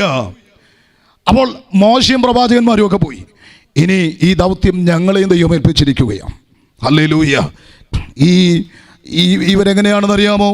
ഞങ്ങളുടെ അച്ചാച്ചൻ എങ്ങോട്ട് പോയേ അവിടോട്ട് ഞങ്ങളും പോകത്തുള്ളെന്ന്. എൻ്റെ പൊന്നു പ്രിയരെ, അച്ചാച്ചൻ അവിടെ കിടന്ന് കരയുക, നിലവിളിക്കുക, കാരുണയില്ലാത്ത സ്ഥലത്ത് കിടന്ന് കൈയും കാലിട്ട് അടിക്കുക, എൻ്റെ പൊന്നുമക്കളെ ഇങ്ങോട്ട് വരല്ലേ എന്ന്. നിങ്ങൾ വാശി പിടിക്കരുത്, അച്ചാച്ചൻ എടുത്തോട്ടേ പോകുമെന്ന്. ആകയാൽ യാതനാ സ്ഥലത്തേക്ക് പോകാതെ എൻ്റെ പൊന്നു കൂടപ്പിറപ്പേ, ഹൃദയപുരസരം ഇന്ന് രാത്രി ആത്മാർത്ഥതയോടെ താണു വീണ് അപേക്ഷിക്കട്ടെ. നീ ആയുസ്സിനെ നഷ്ടമാക്കരുത്. ഒരു നിത്യതയുണ്ട്, അത് പ്രയോജനപ്പെടുത്താൻ ദൈവം ഇന്ന് രാത്രി നിനക്ക് അവസരമൊരുക്കുകയാ. അപ്പോൾ മനുഷ്യൻ മരിച്ചാൽ എങ്ങോട്ട് പോകും? ഇന്ന് പോകുന്നത് യാതന സ്ഥലം, ആമേൻ, അല്ലെങ്കിൽ പറുദീസ. ഈ 2 സ്ഥലം. അതിനുശേഷമാണ് ന്യായവിധിക്ക് ശേഷമാണ് നരകം, സ്വർഗം എന്നീ ഭാഗങ്ങളിലേക്ക് മാറ്റപ്പെടുന്നത്. അങ്ങനെയാണെങ്കിൽ 3-ാം ഭാഗം ന്യായവിധി എന്ന വിഷയത്തിലേക്ക് വരികയാണ്. സന്തോഷമുണ്ടെങ്കിൽ ഒരു ഹല്ലേലൂയ പറഞ്ഞാട്ടെ. ഹല്ലേലൂയ.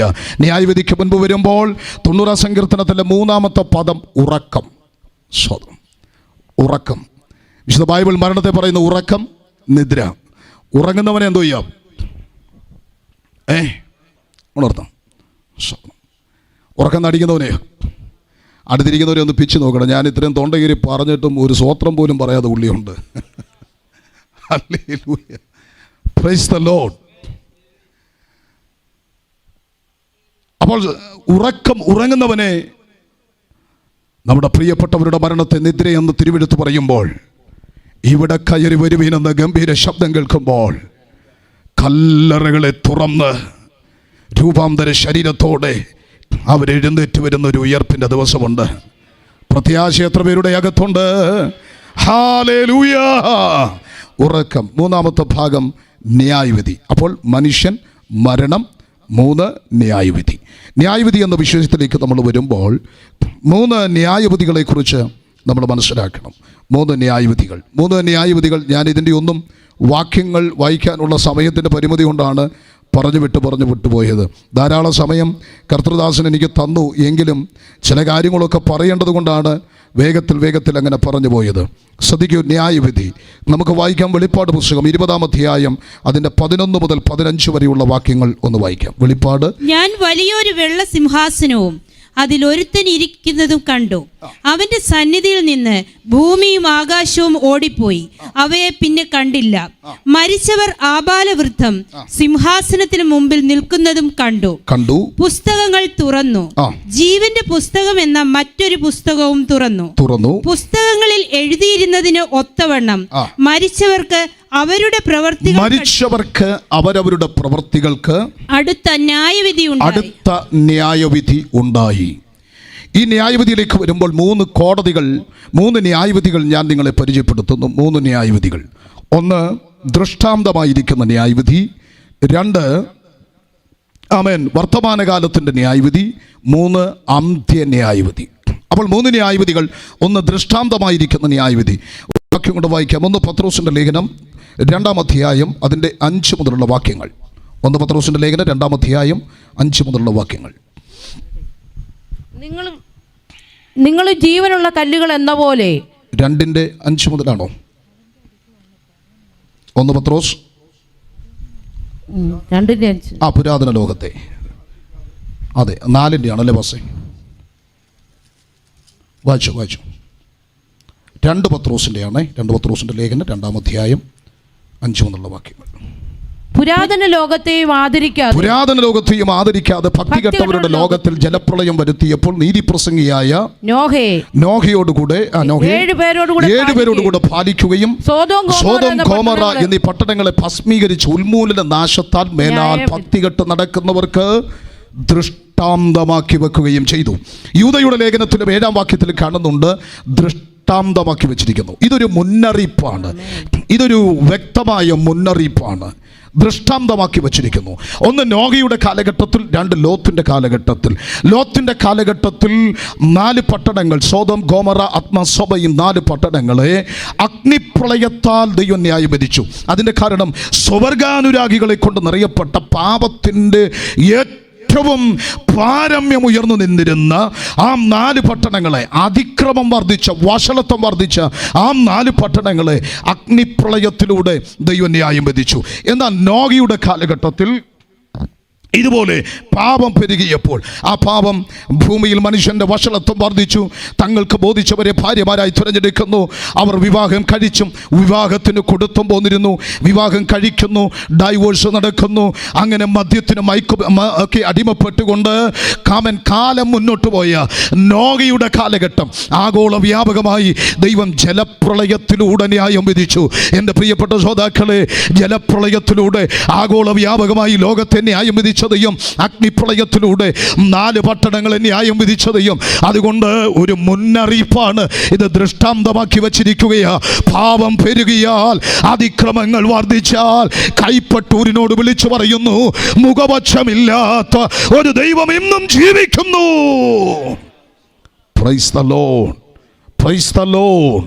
2 വർത്തമാനകാലത്തിൻ്റെ ന്യായവിധിയാണ്. വർത്തമാനകാലത്തിൻ്റെ ന്യായവിധിക്ക് നിരവധി വാക്യങ്ങൾ, അതിൻ്റെ അകമ്പടിയുണ്ട്. നഹൂം പ്രവചനത്തിൽ, യെശയ്യാ പ്രവചനം, നഹൂം പ്രവചനം വായിക്കേണ്ട 1-ാം അധ്യായത്തിൻ്റെ 3 മുതൽ 5 വരെയുള്ള വാക്യം. ദയവായിട്ട് ആ വാക്യം ഒന്ന് വായിച്ചു വിട്ടു. നഹൂം പ്രവചനം 1-ാം അധ്യായം 3 മുതൽ 5 വരെയുള്ള വാക്യങ്ങൾ.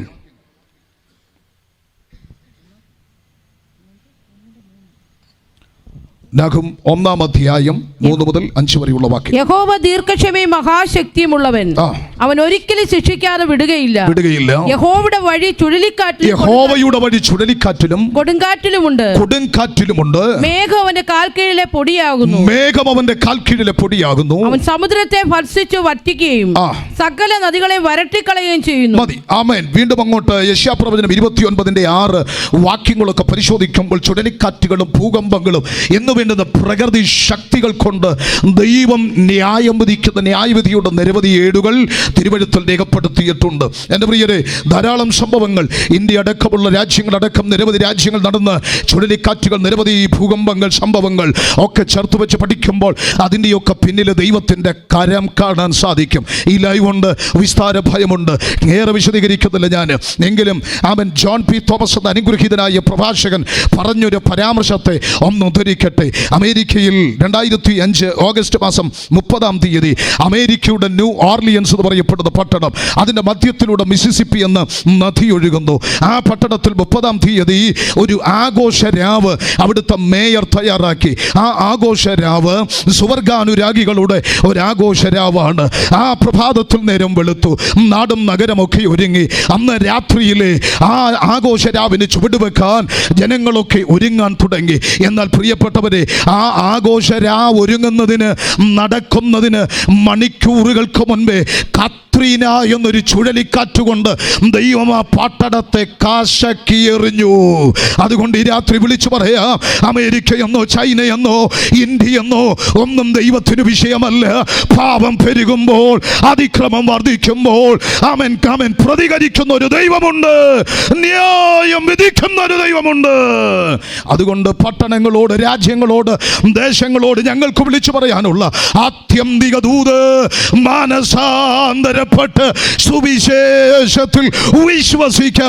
കൈപ്പട്ടൂരെ, നിന്റെ പാപം വിട്ടൊഴിഞ്ഞ് നിന്റെ രക്ഷയ്ക്കായിട്ടുള്ളത് ഇന്ന് രാത്രി കരുതുക. ഒരൊറ്റ രക്ഷകൻ, ഒരേ ഒരു രക്ഷകൻ, അതത്രേ കർത്താവായ യേശു ക്രിസ്തു. ഹല്ലേലൂയ. ആകയാൽ വർത്തമാനകാലത്തിൻ്റെ ന്യായവിധി വിടുന്നു 3 അന്ത്യ ന്യായവിധി. വെളിപ്പാട് പുസ്തകം 20 അധ്യായത്തിൻ്റെ 11 മുതലുള്ള വാക്യങ്ങളിലാണ് അന്ത്യ ന്യായവിധി. മതി, അവിടെ 3 കോടതികൾ നമുക്ക് കാണാൻ സാധിക്കും. ഈ ന്യായവിധിയിലേക്ക് വരുമ്പോൾ 3 കോടതികൾ. ഒന്നാമത്തെ കോടതി ന്യായാസനമാണ്. രണ്ടാമത്തെ കോടതി തേജസ്സിൻ്റെ സിംഹാസനമാണ്. മൂന്നാമത്തെ കോടതി വെള്ള സിംഹാസനമാണ്. ഹലോ, ശ്രദ്ധിക്കണേ എന്നെ. ഒന്നാമത്തെ കോടതി ന്യായാസനം, അതിന് ഭീമ എന്നാണ് പറയുന്നത്. ന്യായാസനം ശിക്ഷ വിധിക്കുന്ന വേദിയല്ല, പ്രതിഫലം നൽകുന്ന വേദിയാണ്. ഹല്ലേലൂയ. എപ്പോഴാണ് ന്യായാസനം ഇടുന്നത്? നമ്മുടെ കർത്താവായ യേശു ക്രിസ്തുവിൻ്റെ പുനരാഗമനം. ഈ പുനരാഗമനത്തിന് 2 തലങ്ങളുണ്ട്. ഒന്ന് രഹസ്യപ്രത്യക്ഷത അഥവാ മേഘപ്രത്യക്ഷത, 2 പരസ്യപ്രത്യക്ഷത. വീണ്ടെടുക്കപ്പെട്ട ദൈവജനത്തെ സംബന്ധിച്ച് നമ്മുടെ അകത്തെ പ്രത്യാശ മേഘങ്ങളിൽ വെളിപ്പെടുന്ന നമ്മുടെ കർത്താവായ യേശു ക്രിസ്തുവിൻ്റെ വരവിനെയാണ്. ഈ ആമേൻ സ്ഥലത്ത് നിന്നുകൊണ്ട് ഈ രാത്രിയിൽ വളരെ വ്യക്തമായി ഓർമ്മിപ്പിക്കട്ടെ, നമ്മുടെ കർത്താവ് വരാറായി. പൗലോസ് പറഞ്ഞതുപോലെ ഒരു മർമ്മം ഞാൻ നിങ്ങളോട് പറയട്ടെ, ഈ തലമുറയിൽ തന്നെ നാം എല്ലാവരും നിദ്ര കൊള്ളുകയില്ല. ഈ തലമുറയിൽ തന്നെ യേശു വരാൻ പോകുകയാണ്. ഈ തലമുറ അവന്റെ വരവ് കാണാൻ പോകുകയാണ്. കർത്താവിൻ്റെ വരവിന് വേണ്ടി നാടും നഗരവും എല്ലാം ഒരുങ്ങിക്കഴിഞ്ഞിരിക്കുന്നു. യേശുക്രിസ്തുവിൻ്റെ പുനരാഗമനവുമായി ബന്ധപ്പെട്ട് അന്ത്യകാല സംഭവങ്ങളെ ഞാൻ 2 തിരിച്ച് പ്രസംഗിക്കാറുണ്ട്, വിശദീകരിക്കുന്നില്ല. 1 തകർന്നുകൊണ്ടിരിക്കുന്ന ലോകം, 2 പുതുയുഗത്തിൻ്റെ താക്കോൽ. പുതുയുഗത്തിൻ്റെ താക്കോലിൽ ഒരു ഡിജിറ്റൽ യുഗത്തിലേക്ക് നമ്മൾ പ്രവേശിച്ചിരിക്കുകയാണ്. ആ ഡിജിറ്റൽ യുഗത്തിൽ ഒരു ഏകലോക വ്യാവസായിക വ്യവസ്ഥയിലൂടെ 1947 മുതൽ നമ്മൾ ഒന്നിച്ചതാണ്. ഇന്ന് WTOയിലൂടെ ലോകം മുഴുവനും ഒന്നിച്ചിരിക്കുകയാണ്. വേൾഡ് ഹെൽത്ത് ഓർഗനൈസേഷനിലൂടെ ലോകം ഒന്നിച്ചിരിക്കുകയാണ്. നിങ്ങൾക്കറിയാമോ, ബിറ്റ് കോയിൻ എന്ന് പറയപ്പെടുന്ന ഒരു ഏകലോക നാണയം, കമ്പ്യൂട്ടറിൽ തന്നെയുള്ളൊരു നാണയമാണ്. ലോകത്ത് എവിടെ ഇരുന്ന് വേണമെങ്കിലും അതിൻ്റെ ബിസിനസ് നടത്താം. എൻ്റെ പ്രിയപ്പെട്ട ശ്രോതാക്കളെ, കയ്യിൽ ആ പണം കൊണ്ട് നടക്കാൻ പറ്റില്ല. അത് കമ്പ്യൂട്ടറിൽ തന്നെയുള്ളൊരു പണമാണ്. ലോകരാജ്യങ്ങളുടെ സമ്പദ് വ്യവസ്ഥയെ വെല്ലുവിളിച്ചു കൊണ്ടിരിക്കുന്ന ബിറ്റ് കോയിനിലൂടെയുള്ള ബിസിനസ് നടന്നുകൊണ്ടിരിക്കുകയാണ്. നമ്മുടെ കൈപ്പട്ടൂരും ആഗോള ഷെയർ മാർക്കറ്റിൽ പങ്കാളിത്തമുള്ള എത്രയോ പേര് കാണും. Price the Lord. അങ്ങനെ ലോകം മുഴുവനും വ്യാവസായിക ഒരു നാണയത്തിൻ്റെ മുൻപിൽ ഒന്നിച്ചു കഴിഞ്ഞിരിക്കുകയാണ്. നിങ്ങൾക്കറിയാമോ, കേരളത്തിലാണ്, മലപ്പുറത്താണ് ആദ്യത്തെ ബിറ്റ് കോയിൻ്റെ കൊലപാതകം പോലും നടന്നു കഴിഞ്ഞിരിക്കുന്നത്. അപ്പോൾ ഏകലോക നാണയത്തിലൂടെ ലോകം ഒന്നിച്ചു കഴിഞ്ഞിരിക്കുകയാണ്. എല്ലാ രാജ്യത്തിലെ പൗരന്മാർക്കും ഒരു ID, നമുക്ക് ഒരു ID നമ്പറുണ്ട് അല്ലേ, ആധാർ നമ്പർ. ഇങ്ങനെ ഓരോ രാജ്യങ്ങൾക്കും ഓരോ ID നമ്പർ. ഈ ID നമ്പർ അങ്ങ് ബ്രസൽസിൽ ഒരു ഏകലോക പാർലമെന്റ് മന്ദിരം ഒരുങ്ങിക്കഴിഞ്ഞിരിപ്പുണ്ട്. ആ ഏകലോക പാർലമെന്റ് മന്ദിരത്തിലെ കമ്പ്യൂട്ടർ ശൃംഖലയിലേക്ക്, സ്വിഫ്റ്റിലേക്ക് നമ്മുടെ ഈ നമ്പർ കണക്ട് ചെയ്താൽ അവിടെ ഇരുന്നു കൊണ്ട് ഒരാൾക്ക് നമ്മളെ ഭരിക്കത്തക്ക വിധത്തിൽ ലോകം ഒന്നിച്ചു കഴിഞ്ഞിരിക്കും. നടന്നുകൊണ്ടിരിക്കുകയാ. അച്ഛാ, നമ്മൾ കാണുന്നത് പോലെയല്ല. ലോകമെല്ലാം ഒന്നിച്ചു കഴിഞ്ഞു. ഇനി ഇന്റർനെറ്റിലൂടെ ലോകം ഒന്നിച്ചു. ഇന്റർനെറ്റിന്റെ ഭാഷയിലൂടെ ലോകം ഒന്നിച്ചു കഴിഞ്ഞിരിക്കുന്നു. ഇനി പൊളിറ്റിക്കലായിട്ടാണ് ലോകം ഒന്നിക്കേണ്ടത്. മീഖായേൽ ഗർബിച്ചോവും തോമസ് മൂറും കാവോയും ഒക്കെ ആഗ്രഹിച്ചത് ഒരു ഏകലോക ഗവൺമെന്റിന് വേണ്ടിയിട്ടാണ്. നമ്മുടെ പ്രധാനമന്ത്രി കോവിഡ് സമയത്ത് പ്രസംഗിച്ചത് ഒരു ഏകലോക ഗവൺമെന്റിനെ കുറിച്ച്. അങ്ങനെ ഒരു പൊളിറ്റിക്കൽ മൂവ്മെന്റ് നടന്നുകൊണ്ടിരിക്കുകയാണ്. ആ പൊളിറ്റിക്കൽ ആ രാഷ്ട്രീയത്തിന്റെ ഏകലോക രാഷ്ട്രീയത്തിന്റെ നേതാവായി ഒരുവൻ രംഗപ്രവേശനം ചെയ്യും. ആ രംഗപ്രവേശനം ചെയ്യുന്ന ബുദ്ധി രാക്ഷസിനു വേണ്ടി ലോകം ഒന്നിച്ചു കഴിഞ്ഞിരിക്കുകയാ. എന്നാൽ പ്രിയരെ, ഏകലോകാധിപതി എന്നറിയപ്പെടുന്ന എതിർ ക്രിസ്തു, ആന്റി ക്രൈസ്റ്റ് എന്നറിയപ്പെടുന്ന അവൻ രംഗപ്രവേശനം ചെയ്യേണ്ടതിന്റെ സകല ഒരുക്കങ്ങളും ചരിത്രത്തിൽ ഒരുങ്ങി കഴിഞ്ഞിരിക്കുന്നെങ്കിൽ ഇന്ന് രാത്രി ഒറ്റ തടസ്സം, അത് ദൈവസഭയാണ്. അവന്റെ വരവിന് തൊട്ടു മുൻപേ കാഹളം മുഴങ്ങും. നമ്മൾ ഇവിടെ നിന്നെടുക്കപ്പെടും. ഈ തലമുറയിൽ യേശു വരാൻ പോകുകയാ. സന്തോഷമുണ്ടോ? 32 രാജ്യങ്ങളുടെ പിടിമുറുക്കിക്കൊണ്ട് എലോൺ മസ്ക് എന്നൊരു ബിസിനസ് രാജാവ് ലോകത്തിൽ കയറി വരുന്നുണ്ട്. അദ്ദേഹമാണ് എതിർ ക്രിസ്തു എന്നല്ല ഞാൻ പറയുന്നത്. Price the Lord. ലോകത്തെ പിടിമുറുക്കാൻ കഴിയുന്നവരുണ്ട് എന്ന് ലോകം കാണിച്ചു തന്നുകൊണ്ടിരിക്കുന്നു. അതുകൊണ്ട് കാലം അധികം ഇല്ലച്ചാ, ഈ കാലം തീരാറായി, യേശു വരാറായി. കൈപ്പെട്ടവർ എത്ര വർഷം ഇനി യോഗം ഇങ്ങനെ നടക്കുമെന്ന് അറിയില്ല. അയ്യോ, കൈവിടപ്പെട്ടു പോകാതെ നിങ്ങളുടെ തലകളെ ഉയർത്തുവീൻ. ഇന്ന് രാത്രി അവന്റെ വരവിന് വേണ്ടി ഒരുങ്ങുവീൻ. കർത്താവ് താൻ ഗംഭീര നാദത്തോടും പ്രധാന ദൂതന്റെ ശബ്ദത്തോടും ദൈവത്തിൻ്റെ കാഹളനാദത്തോടും കൂടെ ഇറങ്ങി വരും. ക്രിസ്തുവിൽ മരിച്ചവർ മുമ്പേ ഉയർത്തെഴുന്നേൽക്കും. ജീവനോടെ ഇരിക്കുന്ന നമ്മൾ രൂപാന്തരം പ്രാപിക്കും. അവനെ എതിരേൽപ്പാൻ മധ്യാകാശത്തിലേക്ക് എടുക്കപ്പെടും. അനന്തരം അവൻ ന്യായാസനമിടും. എന്നിട്ട് പ്രതിഫലം നൽകാൻ തുടങ്ങും. കർത്താവിൻ്റെ നാമത്തിന് വേണ്ടി ഒരു ഗ്ലാസ് പച്ചവെള്ളമെങ്കിലും കൊടുത്തിട്ടുണ്ടെങ്കിൽ അതിന് പ്രതിഫലം ലഭിക്കുന്ന വേദി. പ്രൈസ്, ഒരു ട്രാക്റ്റ് കൊടുത്തിട്ടുണ്ടെങ്കിൽ അതിന് പ്രതിഫലം ലഭിക്കുന്ന വേദി. ഒരാളോടെങ്കിലും സുവിശേഷം പറഞ്ഞിട്ടുണ്ടെങ്കിൽ അതിന് പ്രതിഫലം ലഭിക്കുന്ന വേദി. ഞാനൊരു ചലഞ്ച് നിങ്ങളോട് വെക്കട്ടെ. രക്ഷിക്കപ്പെട്ടിട്ട് 20, 10, 50 വർഷമായി കാണും. ഒരാളോടെങ്കിലും സുവിശേഷം പറഞ്ഞിട്ടുണ്ടോ? ഒരാളെയെങ്കിലും നേടാൻ കഴിഞ്ഞിട്ടുണ്ടോ? അവൻ ഒരാൾക്കെങ്കിലും ട്രാക്റ്റ് കൊടുക്കാൻ കഴിഞ്ഞിട്ടുണ്ടോ? ഇന്ന് രാത്രി ചലഞ്ച് ഏറ്റെടുക്കുക. പ്രതിഫലത്തിന്റെ വേദിയിൽ ഞാൻ നിങ്ങൾ നിൽക്കുന്ന ഒരു ദിവസമുണ്ട്. അന്ന് നീ കർത്താവിന് വേണ്ടി എന്തു നേടാൻ കഴിഞ്ഞു? Price the Lord. ഒരു സംഭവം ഞാനിങ്ങനെ വായിച്ചെൻ്റെ കണ്ണ് നിറഞ്ഞിട്ടുണ്ട്. ചൈനയിൽ സുവിശേഷം അറിയിച്ചൊരു ദൈവദാസനെ ചൈന ഗവൺമെൻറ് വിലക്കി. അദ്ദേഹം വീണ്ടും സുവിശേഷം അറിയിച്ചപ്പോൾ നാക്ക് മുറിച്ചു മാറ്റി. എങ്ങനെ പ്രസംഗിക്കും? അദ്ദേഹം കൈകൾ കൊണ്ട് സുവിശേഷം എഴുതാൻ തുടങ്ങി. ചൈന ഗവൺമെൻറ് അദ്ദേഹത്തിൻ്റെ കൈകൾ 2 മുറിച്ചു മാറ്റി. Price the Lord. അദ്ദേഹം കാലുകളുടെ വിരലുകൾക്കിടയിൽ പെൻസിൽ വെച്ച് എഴുതാൻ പഠിച്ചു. അവൻ അങ്ങനെ എഴുതി സുവിശേഷ പ്രതികൾ കൊടുക്കാൻ തുടങ്ങി. ചോരയൊലിക്കുന്ന കൈകളുമായി തെരുവിലിറങ്ങി സുവിശേഷ പ്രതികൾ കാലുകൊണ്ട് എഴുതിയത് കൊടുക്കാൻ തുടങ്ങി. ചൈന ഗവൺമെൻറ് പിടിച്ചു, കാല് 2 മുറിച്ചു മാറ്റി. സുവിശേഷത്തിന് വേണ്ടി നാവ് മുറിക്കപ്പെട്ട, കൈകൾ 2 മുറിക്കപ്പെട്ട, കാലുകൾ 2 മുറിക്കപ്പെട്ട ഒരു മനുഷ്യൻ. ഇതുപോലെ ആയിരക്കണക്കിന് ഭക്തന്മാർ പ്രതിഫലത്തിനായി നിൽക്കുന്ന വേദിയിൽ ഞാനും നിങ്ങളും നിൽക്കേണ്ടി വരുന്ന ഒരു ദിവസമുണ്ട്.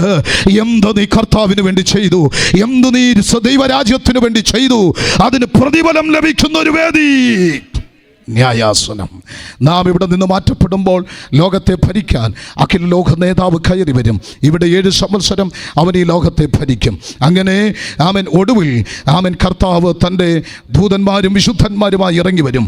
അവിടെയാണ് തേജസ്സിൻ്റെ സിംഹാസനമിട്ട് ന്യായം വിധിക്കുന്നതും ഹർമഗദോൻ യുദ്ധങ്ങളും ചരിത്രത്തിൽ നടക്കുന്നത്. ഞാൻ ആ ഭാഗത്തൊന്ന് വിട്ടൊഴിക്കുന്നു. അതിനുശേഷം 1000 ആണ്ട് കർത്താവ് ഈ ഭൂമിയെ ഭരിക്കുകയാണ്. ഒരു ദൂതൻ ഇറങ്ങി വന്നു. പിശാചും സാത്താനും എന്ന പഴയ പാമ്പായ മഹാസർപ്പത്തെ പിടിച്ച് 1000 ആണ്ടേക്ക് ചങ്ങലക്കിട്ട് അഗാധകൂപത്തിൽ അടച്ച് മീതെ മുദ്ര വെക്കും.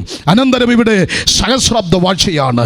അതിൻ്റെ ഒടുവിൽ അല്പസമയത്തേക്ക് പിശാചിനെ സ്വതന്ത്രനാക്കണം. സ്വതന്ത്രനാക്കപ്പെടുന്നവൻ ഗോഗ മാഗോഗ ദേശങ്ങളിൽ നിന്ന് ഒരു വലിയ സൈന്യമായി കർത്താവിന് നേരെ കടന്നു വരും. അതാണ് ചരിത്ര ചരിത്രത്തിലെ ഏറ്റവും ഒടുവിലത്തെ യുദ്ധം. പിശാചും സാത്താനുമെന്ന് അവൻ ഈ വഞ്ചകനെ എന്നേക്കുമായി ഗന്ധക തീപ്പൊയ്യിലേക്ക് തള്ളിക്കളയും. അതിനുശേഷമാണ് അവൻ വെളിപ്പാട് പുസ്തകം 20-ാം അധ്യായത്തിൽ കടന്നു വരുമ്പോൾ വെള്ള സിംഹാസനത്തിലിരുന്നുള്ള അന്ത്യന്യായവിധി. വായിക്കാം 11 മുതലുള്ള വാക്യങ്ങൾ വേഗത്തിൽ. ഞാൻ വലിയൊരു വെള്ള സിംഹാസനവും അതിൽ ആ സിംഹാസനത്തിന്റെ പ്രത്യേകത, ഇത് വലിയൊരു വെള്ള സിംഹാസനമാണ്. വായിച്ചു. അതിൽ ഒരുത്തൻ ഇരിക്കുന്നതും കണ്ടു. അതിൽ ഒരുത്തൻ ഇരിക്കുന്നു. ആരാണ് ഈ ന്യായാധിപൻ? നോക്കൂ, ഈ ന്യായാധിപൻ ആര് എന്ന് ആമേൻ പ്രവൃത്തികളുടെ പുസ്തകത്തിലേക്ക് നോക്കുമ്പോൾ 17:31 അവിടെ പറയുന്നു, ദൈവം താൻ നിയമിച്ചൊരു പുരുഷൻ മുഖാന്തരം ഈ ലോകത്തെ ന്യായം വിധിക്കും. ആരാണ് ആ പുരുഷൻ? യോഹന്നാന്റെ സുവിശേഷം 5:22 പിതാവ് ആരെയും ന്യായം വിധിക്കാതെ ന്യായവിധിയെല്ലാം പുത്രനെ ഫലമേൽപ്പിച്ചിരിക്കുന്നു. ആരാണ് ഈ പുത്രൻ? ഈ പുത്രൻ ആരാണെന്നുള്ളത് അവൻ 2 തിമോഥെയോസിന്റെ ലേഖനം 4:1 ജീവികളെയും മരിച്ചവരെയും ന്യായവിസ്താരം നടത്തുന്ന കർത്താവായ യേശു ക്രിസ്തുവിനെ കുറിച്ച്. നമ്മുടെ കർത്താവായ യേശു ക്രിസ്തുവാണ് ഈ ന്യായാധിപൻ എന്ന് പറയുന്നത്. അവൻ ന്യായം വിധിക്കുന്നവന്റെ പ്രത്യേകത, നീതി അവന്റെ നടുക്കട്ടും വിശ്വസ്തത അവന്റെ അരക്കച്ചയുമാകുന്നു. എന്താണ് ന്യായവിധി? യോഹന്നാന്റെ സുവിശേഷം 3:19 വെളിച്ചം ഈ ഭൂമിയിൽ വന്നിട്ടും മനുഷ്യന്റെ പ്രവൃത്തി ദോഷമുള്ളത്. അതാണ് ന്യായവിധിയെങ്കിൽ.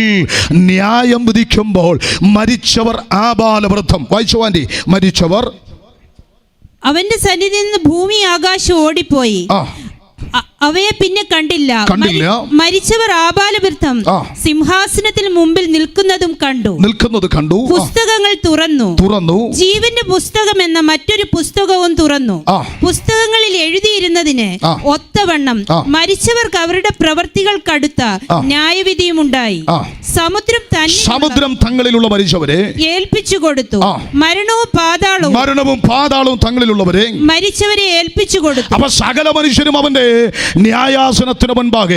ആബാലവൃദ്ധം എന്നുള്ളത് കുട്ടികൾ എന്നല്ല, സകല ജാതി മത വർഗ വർണ്ണ ഭാഷ വംശ വ്യത്യാസം കൂടാതെ സകല മനുഷ്യരും അവന്റെ കോടതി വെള്ള സിംഹാസനത്തിന് മുൻപാകെ നിൽക്കേണ്ടി വരും.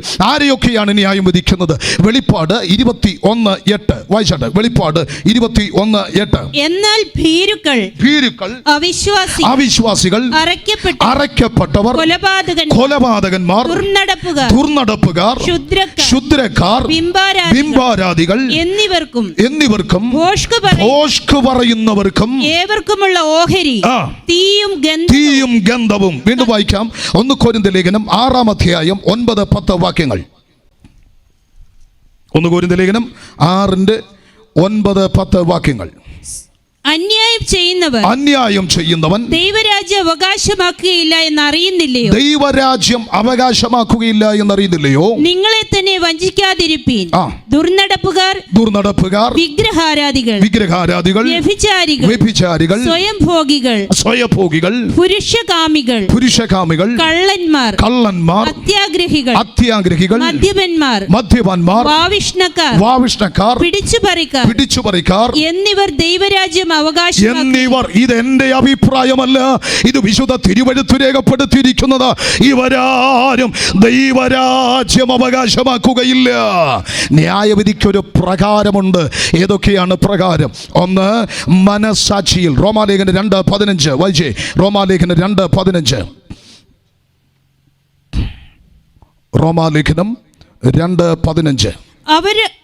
അവരുടെ മനസാക്ഷി കൂടെ സാക്ഷ്യം പറഞ്ഞു എന്ന് പറഞ്ഞാൽ ന്യായപ്രമാണവും സുവിശേഷവും ലഭിക്കാത്തവരെ അവൻ മനസാക്ഷിയിൻ പ്രകാരം ന്യായം വിധിക്കും. ഇനി റോമാലേഖനം 2:12. ന്യായപ്രമാണം ഇല്ലാതെ പാപം ചെയ്തവരൊക്കെയും ന്യായപ്രമാണം കൂടാതെ നശിച്ചു പോകും. ന്യായപ്രമാണം ഉണ്ടായിട്ട് പാപം ചെയ്തവർ ഒക്കെയും ന്യായപ്രമാണത്താൽ വിധിക്കപ്പെടും. അപ്പോൾ ന്യായപ്രമാണ പ്രകാരം, മനസാക്ഷിയിൻ പ്രകാരം, ന്യായപ്രമാണ പ്രകാരം. ഇനി അടുത്തത് സുവിശേഷ പ്രകാരം. റോമാലേഖനം 2:16.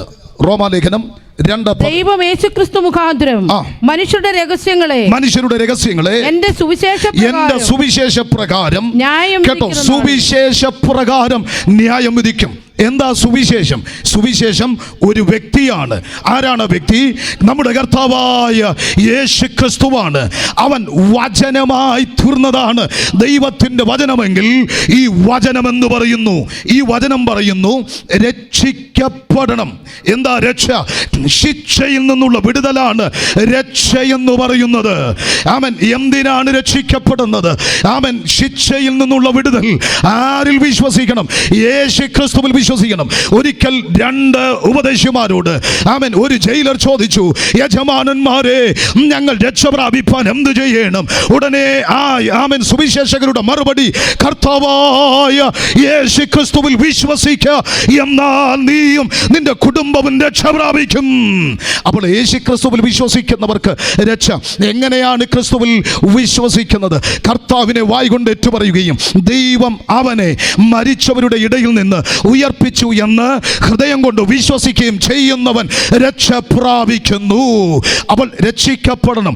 അടുത്തത് മാനസാന്തരപ്പെടണം. എന്താ മാനസാന്തരം?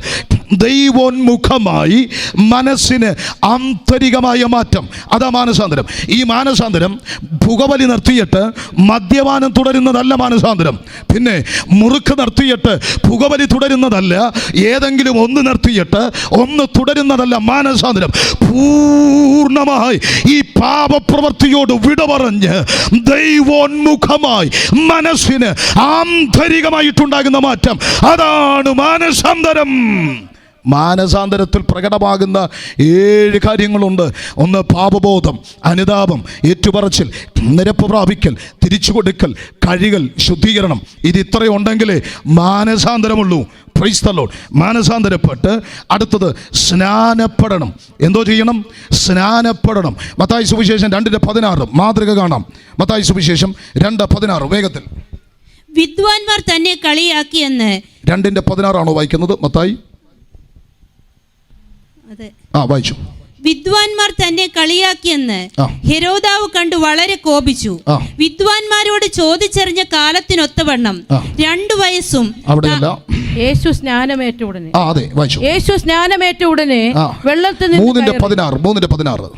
നിന്ന് കയറി. അപ്പോൾ 16 ഒന്നും കൂടെ വായിച്ചേ. യേശു സ്നാനമേറ്റ ഉടനെ വെള്ളത്തിൽ നിന്ന് കയറി. സ്നാനമേറ്റ ഉടനെ വെള്ളത്തിൽ നിന്ന് കയറി. അപ്പോൾ സ്വർഗം തുറന്നു, ദൈവാത്മാവ് പ്രാവ് എന്ന പോലെ ഇറങ്ങി തന്റെ മേൽ വരുന്നത് അവൻ കണ്ടു. വെള്ളത്തിൽ നിന്ന് കയറി, അതിന്റെ അർത്ഥം വെള്ളത്തിലേക്ക് ഇറങ്ങി. അപ്പോൾ വെള്ളത്തിൽ നിന്ന് കയറി സ്നാനപ്പെടുവാൻ വെള്ളത്തിലേക്ക് ഇറങ്ങുന്നു. പ്രവൃത്തി 8-ാം അധ്യായം 36 മുതലുള്ള വാക്യങ്ങൾ. പ്രവൃത്തിയുടെ പുസ്തകം 8-ാം അധ്യായത്തിന്റെ 36 മുതലുള്ള വാക്യങ്ങൾ. മാതൃകയാണ്. 8-ാം അധ്യായം 36. അവർ ഇങ്ങനെ വഴി പോകുമ്പോൾ വെള്ളമുള്ളൊരു സ്ഥലത്തെത്തിയപ്പോൾ ഷണ്ണൻ, ഇതാ വെള്ളം ഞാൻ സ്നാനമേൽക്കുന്നതിന് എന്തു വിരോധമെന്ന് പറഞ്ഞു. അതിനു ഫിലിപ്പോസ്, നീ പൂർണ്ണ ഹൃദയത്തോടെ. അപ്പോൾ സ്നാനപ്പെടാനുള്ള ഏക ഉപാധി, ഏകമാർഗം പൂർണ്ണ ഹൃദയത്തോടെ വിശ്വസിക്കുക. വിശ്വസിക്കുന്നവനെയാണ് സ്നാനപ്പെടുത്തേണ്ടത്. ഓക്കെ, വായിച്ചു. നീ പൂർണ്ണ ഹൃദയത്തോടെ വിശ്വസിക്കുന്നു എങ്കിൽ ആകാമെന്ന് പറഞ്ഞു. യേശുക്രിസ്തു ദൈവപുത്രൻ എന്ന് ഞാൻ വിശ്വസിക്കുന്നു എന്ന് അവൻ ഉത്തരം പറഞ്ഞു. അങ്ങനെ അവൻ തേർ നിർത്തുവാൻ കൽപ്പിച്ചു. ഫിലിപ്പോസും ഷണ്ണനും ഇരുവരും വെള്ളത്തിലേക്ക് എന്ത് ചെയ്തു? ഇറങ്ങി. അവൻ അങ്ങനെ സ്നാനം കഴിപ്പിച്ചു. അവനെ സ്നാനം കഴിപ്പിച്ചു. അവർ വെള്ളത്തിൽ നിന്ന് എന്ത് ചെയ്തു? കയറി. അപ്പൊ സ്നാനപ്പെടുന്നതിന്റെ മാതൃക എങ്ങനെയാണ്? സ്നാനാർത്ഥിയും സ്നാനപ്പെടുന്നയാളും വെള്ളത്തിലേക്ക് ഇറങ്ങും. സ്നാനപ്പെടുത്തുന്നയാൾ ഒരു ചോദ്യം ചോദിക്കും. മനുഷ്യവർഗത്തിന്റെ പാപത്തിന്റെ പരിഹാരത്തിന് വേണ്ടി ഉന്നതകൾ വെടിഞ്ഞ് താണഭൂതലത്തിലേക്ക് ഇറങ്ങി വന്ന് 33 തിരുവയസ്സ് വരെ ഇവിടെ ജീവിച്ച് രോഗികളെ സൗഖ്യമാക്കി ഒടുവിൽ മരിച്ചടക്കപ്പെട്ട് ഉയർത്തെഴുന്നേറ്റ് സ്വർഗത്തിലേക്ക് കയറിപ്പോയി. ഇനി വേഗത്തിൽ മടങ്ങി വരാമെന്ന് പറഞ്ഞ് യേശു യേശുക്രിസ്തുവിൽ നീ വിശ്വസിക്കുന്നുവോ? ആ ചോദ്യം ചോദിച്ചു കഴിയുമ്പോൾ അവൻ വിശ്വസിക്കുന്നു എന്ന പരസ്യവാചകത്തിൻ പ്രകാരം അവനെ പിതാവിൻ്റെയും പുത്രൻ്റെയും പരിശുദ്ധാത്മാവിൻ്റെയും നാമത്തിൽ ആ ജലാശയത്തിൽ അവനെ സ്നാനപ്പെടുത്തുന്നു. സ്നാനമെന്ന് പറയുന്നത് അത് മുഴുകൽ സ്നാനമാണ്. ഹല്ലേലൂയ. മനസ്സിലാകുന്നവർ കരമുയർത്തി ദൈവത്തിന് സ്തോത്രം ചെയ്താട്ടെ. ഇത് ആമേൻ സഭയോട് അല്ലെങ്കിൽ ആമേൻ ചർച്ചിലെ രജിസ്റ്റർ ബുക്കിനകത്ത് പേര് വരാനല്ല. ആമേൻ റോമാലേഖനം 6-ാം അധ്യായത്തിൽ പറയുന്നു, യേശു ക്രിസ്തുവിന്റെ മരണത്തോട് ഏകീഭവിക്കുന്നതാണ് സ്നാനമെന്ന് പറയുന്നത്. ക്രിസ്തുവിനെ ധരിക്കുന്നതാണ് സ്നാനമെന്ന് പറയുന്നത്. ആകയാൽ എൻ്റെ പ്രിയരെ, ഇത് പെന്തക്കോസ്തുകാരുടെയോ ഒരു പ്രത്യേക വിഭാഗക്കാരുടെയോ കുത്തകയല്ല. ഇത് വിശ്വസിക്കുന്നവനെ സ്നാനപ്പെടുത്തണമെന്നുള്ളത് ദൈവത്തിന്റെ വചനമാണ്. അതനുസരിക്കുന്നവർക്കായി ഞാൻ ദൈവത്തെ സ്തുതിക്കുകയാ. ഹല്ലേലൂയ. ഞാൻ സ്നാനപ്പെടാൻ പോയപ്പോൾ എൻ്റെ കൂട്ടുകാരനോട് ചോദിച്ചു, കലക്ക വെള്ളത്തിൽ മുങ്ങാൻ പോകാൻ നാണമില്ലയോടാ? ഞാൻ പറഞ്ഞു, ഈ വെള്ളത്തിനല്ല പ്രാധാന്യത, ഈ ശുശ്രൂഷയ്ക്കാണ് പ്രാധാന്യത. കൈപ്പട്ടൂരാറ്റിലാണെങ്കിലും പ്രത്യേക കുളത്തിലാണെങ്കിലും വെള്ളമല്ലച്ച പ്രാധാന്യത ഈ ശുശ്രൂഷയ്ക്കാണ്. ഈ സ്നാനം അവൻ്റെ മരണത്തോട് ഏകീഭവിക്കുന്നതാണ്. സ്നാനപ്പെട്ട് അനന്തരം അഭിഷേകം പ്രാപിച്ച് വിശുദ്ധിയോടുകൂടെ കർത്താവിൻ്റെ മേശ ആചരിക്കണം. കർത്താവിൻ്റെ മേശ ആചരിക്കണം. Price the Lord. പ്രിയപ്പെട്ടവരെ, ഇത് കർത്താവിൻ്റെ മേശ സുഗതൻ്റെ കെട്ട് പൊട്ടിക്കുന്നതല്ല, പൊട്ടിയവൻ എടുക്കുന്നതാണ് കർത്താവിൻ്റെ മേശ. മനസ്സിലാകുന്നവർക്കായി ഞാൻ ദൈവത്തെ സ്തുതിക്കുകയാണ്. അപ്പോൾ കർത്താവിൻ്റെ മേശ ആചരിച്ച് ഞാൻ നിങ്ങളോട് പറയാം, ഇത് ആമേൻ ബന്നും വെള്ളവും കൊടുക്കുന്ന ലാഘവത്തോടെ കൊടുക്കുന്നതല്ല. ഈ ശുശ്രൂഷയ്ക്കൊരു പ്രാധാന്യതയുണ്ട്. ആമേൻ. ഇങ്ങനെ കർത്താവ് വചനത്തിൽ വിരലൂന്നി ന്യായം വിധിക്കുമ്പോൾ നീ രക്ഷിക്കപ്പെട്ടിട്ടില്ലെങ്കിൽ, മാനസാന്തരപ്പെട്ടിട്ടില്ലെങ്കിൽ, സ്നാനപ്പെട്ടിട്ടില്ലെങ്കിൽ, അഭിഷേകം പ്രാപിച്ചിട്ടില്ലെങ്കിൽ, കർത്താവിൻ്റെ മേശ വിശുദ്ധിയോടുകൂടെ ആചരിച്ചിട്ടില്ലെങ്കിൽ എൻ്റെ അച്ഛ കാര്യം പോക്ക. ആ വചനത്തിൽ അവൻ വിരലൂന്നി ന്യായം വിധിക്കും. ആമേൻ. ഇത് ഞാൻ കേട്ടില്ല എന്ന് പറയാൻ സാധ്യമല്ല. കാരണം സ്വർഗം വിളിക്കുന്ന സാക്ഷി അവൻ സങ്കീർത്തനം 50:4. ആമേൻ. ദൈവം മുകളിൽ നിന്ന് ആകാശത്തെയും ഭൂമിയെയും വിളിക്കുന്നു. എന്തിനാ? സാക്ഷിക്കായി ന്യായം വിധിക്കുമ്പോൾ. പിന്നെ ചുവരിൽ നിന്ന് ഹബക്കൂക്ക് 2:11 ചുവരിൽ നിന്ന് കല്ല് നിലവിളിക്കും, മരപ്പണിയിൽ നിന്ന് തുലാം ഉത്തരം പറയുകയും ചെയ്യും. എന്ന് പറഞ്ഞാൽ ഇവിടുത്തെ കല്ലും ഈ ആകാശവും ഇവിടുത്തെ മരപ്പണികളുമെല്ലാം നമുക്കെതിരായി സാക്ഷി പറയുന്ന ഒരു ദിവസമുണ്ട്. അതുകൊണ്ട് ഇത് കേട്ടില്ല, അറിഞ്ഞില്ല എന്ന് പറയാൻ ആർക്കും സാധ്യമല്ല. വേഗത്തിൽ പറഞ്ഞ് അവസാനിപ്പിക്കട്ടെ. എന്തിനൊക്കെ ന്യായവിധി കേട്ടോ? എന്തിനൊക്കെ ന്യായവിധി? ഒന്ന്, വാക്കുകൾക്ക് ന്യായവിധി. മത്തായി സുവിശേഷം 12:36 മനുഷ്യൻ പറയുന്ന ഏത് നിസാര വാക്കിനും കണക്ക് ബോധിപ്പിക്കേണ്ടി വരും. എന്ന് പറഞ്ഞാൽ ഏതൊരു വാക്കിനും എണ്ണി എണ്ണി എണ്ണി കണക്ക് പറയണം. Price the Lord. കേട്ടോ? ആമേൻ. വാക്കുകൾക്ക് മത്തായി സുവിശേഷം 5:22 സഹോദരനെ നിസാര എന്ന് പറയരുത്, മൂഢ എന്ന് വിളിക്കരുത്. ആമേൻ. നീ അഗ്നി നരകത്തിനിരയാകും, അവന് ന്യായാധിപ സഭയുടെ മുൻപാകെ നിൽക്കേണ്ടി വരും. അതുകൊണ്ട് ഒരുത്തന് നേരെ ഞരങ്ങിപ്പോകരുത്. ന്യായാധിപതി വാതിൽക്കൽ നിൽക്കുന്നു. മോശയ്ക്കെതിരായി മിരിയാം പിറുപിറുത്തു, കുഷ്ഠം ബാധിച്ച് പാളയത്തിന് പുറത്തു പോയെങ്കിൽ ഇന്ന് രാത്രി എത്ര പേർ ദൈവത്തോട് പറയും, അപ്പോ ആമേൻ എൻ്റെ ആധാരത്തെ ഒന്ന് ശുദ്ധീകരിക്കണമേ. അഭിഷക്തന്മാർക്കെതിരായി, കുടുംബത്തിനെതിരായി, അമ്മയപ്പന്മാർക്കെതിരായി, സഹോദരങ്ങൾക്കെതിരായി നീ പറഞ്ഞത്, ഫേസ്ബുക്കിൽ കണ്ടത്, കേട്ടത്, കുത്തിക്കുറിച്ചത്, നിന്റെ കമന്റുകൾ, ആവശ്യമില്ലാത്ത വാക്കുകൾ കൊണ്ടുള്ള സകല ഇടപാടുകളും ആരും കണ്ടില്ലെങ്കിലും അത് കണ്ട ഒരു ദൈവമുണ്ട്. നിന്റെ വാക്കുകൾ നിരത്തി വെച്ച് സ്വർഗം ന്യായം വിധിക്കും. അതുകൊണ്ട് വാക്കുകൾ ഉപ്പിനാൽ രുചി വരുത്തിയതായിരിക്കണം. അടുത്തത് മനുഷ്യന്റെ രഹസ്യങ്ങളാണ്. റോമാലേഖനം 2:16 സഭാപ്രസംഗി 12:14 മനുഷ്യന്റെ സകല രഹസ്യങ്ങളുമായി അവൻ്റെ കോടതിക്ക് മുൻപാകെ നിൽക്കേണ്ടി വരും. ആഖാൻ മോഷ്ടിച്ചത് ആരും കണ്ടില്ല, പക്ഷെ രഹസ്യം ദൈവം കണ്ടു. ആമേൻ. അനന്യാസും സഫീറയും രഹസ്യമായി മാറ്റിവെച്ചത് ആരും കണ്ടില്ല, പക്ഷെ സ്വർഗം കണ്ടു. ഇന്ന് രാത്രി രഹസ്യങ്ങളെ വെളിപ്പെടുത്തുന്ന ഒരു ദൈവമുണ്ട്. 4 ചുവരുകൾക്കകത്ത് നീ മറച്ചു ചെയ്തത്, അപ്പനെ മറച്ച്, അമ്മയെ മറച്ച്, അധ്യാപകരെ മറച്ചു ചെയ്തത്, സമൂഹത്തെ, സഹോദരങ്ങളെ, നിങ്ങളുടെ അഭിഷക്തനെ മറച്ച് ചെയ്തത്, ഇരുളിൻ്റെ മറവിൽ ചെയ്തത്, കണ്ടത്, പ്രവർത്തിച്ചത്, ഇന്ന് രാത്രി നിന്റെ സകല രഹസ്യങ്ങളും അവൻ പുറത്തു കൊണ്ടുവരുന്ന ഒരു ദിവസമുണ്ട്. ഈ രാത്രി ദൈവത്തോട് പറ, അപ്പാ നീ എന്റെ പാപത്തെ ക്ഷമിക്കണമേ, എന്റെ പാപത്തെ ഈ രാത്രി കഴുകണമേ. രഹസ്യങ്ങളെ വെളിപ്പെടുത്തുന്ന ഒരു ദൈവമുണ്ട്. ഇവിടുത്തെ കണ്ണുകളെ മറയ്ക്കാം, ഇവിടുത്തെ പോലീസിനെ മറയ്ക്കാം, ഇവിടുത്തെ നിയമങ്ങളെ മറയ്ക്കാം, ഇവിടുത്തെ അധികാരങ്ങളെ മറയ്ക്കാം. പക്ഷേ അഗ്നിജ്വാലയ്ക്കൊത്ത കണ്ണുള്ള ഒരുവൻ ഇത് സകലവും കാണുന്നുണ്ട്. അവനെ മറയ്ക്കാൻ സാധ്യമല്ല. രഹസ്യങ്ങളെ വെളിപ്പെടുത്തുന്ന ഒരു ദൈവമുണ്ട്. കൈപ്പട്ടൂരിനോട് ഇന്ന് രാത്രി ഞങ്ങൾ വിളിച്ചു പറയട്ടെ, രഹസ്യങ്ങളെ വെളിപ്പെടുത്തുന്ന ഒരു ദൈവമുണ്ട്. വീണ്ടും പറയാം, മനുഷ്യന്റെ സകല പ്രവർത്തികളെയും. വെളിപ്പാട് 20:12-14. ആമേൻ. 2 കൊരിന്ത്യർ ലേഖനം 5:10, സഭാപ്രസംഗി 11:9. ആമേൻ. കൊലോസ്യ ലേഖനം 3:15, തീത്തോസ് 1:16. അന്യായം ചെയ്തവൻ അന്യായം ചെയ്തതിനൊത്തവണ്ണം പ്രാപിക്കും. ഇന്ന് രാത്രി നിന്റെ പ്രവർത്തികൾ എങ്ങനെയുള്ളതാണ്? കള്ളും കഞ്ചാവിനും അടിമപ്പെട്ടുകൊണ്ട് കുടുംബജീവിതത്തിൽ സമാധാനം കൊടുക്കാതെ പാപത്തെ പച്ചവെള്ളം പോലെ വലിച്ചു കുടിച്ചുകൊണ്ട് ദൈവസഭകൾക്ക് ദൈവജനത്തിനും വിരോധമായി കൂട്ടുകെട്ടുകൾ ഉണ്ടാക്കിയും അവർക്കെതിരായി സംഘം കൂടിയും ആമേൻ ആമേൻ കുടുംബജീവിതത്തെ തല്ലിത്തകർത്തും ആമേൻ ഭാര്യയോടും മക്കളോടും ക്രൂരമായി പെരുമാറിക്കൊണ്ട് കുടുംബജീവിതത്തിൻ്റെ രഹസ്യങ്ങൾ, ഭാര്യയെ ഭർത്താവിനെ വഞ്ചിച്ച്, മക്കളെ വഞ്ചിച്ച്, ദൈവസഭയെ വഞ്ചിച്ചുകൊണ്ടുള്ള രഹസ്യ ഇടപാടുകളും അങ്ങനെ തുടങ്ങിയ സകല പ്രവർത്തികളും ഇന്ന് രാത്രി അഗ്നിജ്വാലയ്ക്കത്തുള്ളവന്റെ കണ്ണിൻ്റെ മുൻപിൽ സകലതും വെളിപ്പെട്ടു വരുമ്പോൾ അതിനെ നിരത്തി വച്ച് ന്യായം വിധിക്കുന്ന വാക്കുകൾക്ക്, രഹസ്യങ്ങൾക്ക്, പ്രവർത്തികൾക്ക് ന്യായം വിധിക്കുന്ന ദൈവം ഇന്ന് രാത്രി മരവിച്ച് കസാരയിൽ ഇരിക്കാതെ എത്ര പേർക്ക് ആത്മാർത്ഥതയോടെ സ്തോത്രം ചെയ്യാൻ കഴിയുന്നുണ്ട്? ഈ ദൈവത്തിന്റെ മുൻപാകെ നീ നിൽക്കേണ്ടി വരുന്ന ഒരു ദിവസമുണ്ട്. ആമേൻ. അവൻ പുസ്തകങ്ങളെ തുറക്കുമ്പോൾ ജീവന്റെ പുസ്തകത്തിൽ പേരില്ലെങ്കിൽ ഇന്ന് രാത്രി സ്നേഹിതാ, നിന്നെ തീയും ഗന്ധവും കത്തുന്ന തീപ്പൊയ്കയിലേക്ക് തള്ളിയിടും. ഈ നരകം ഭയാനകരമാണ്, ഇത് ഭീകരമാണ്. ഞങ്ങളുടെ ബഹുമാന്യ ഷാജി പാസ്റ്റർ പ്രാരംഭത്തിൽ ഒരു പ്രഖ്യാപനം നടത്തി. ഈ യോഗം കൊണ്ട് ഞങ്ങൾ ആഗ്രഹിക്കുന്നത് നരകത്തെ കൊള്ളയടിക്കുക. അതാണ് ഞങ്ങളുടെ ആത്യന്തിക ലക്ഷ്യം. ഇന്ന് രാത്രിയും ചിലരുടെ പേര് ജീവന്റെ പുസ്തകത്തിൽ എഴുതപ്പെടട്ടെ. ഹല്ലേലൂയ.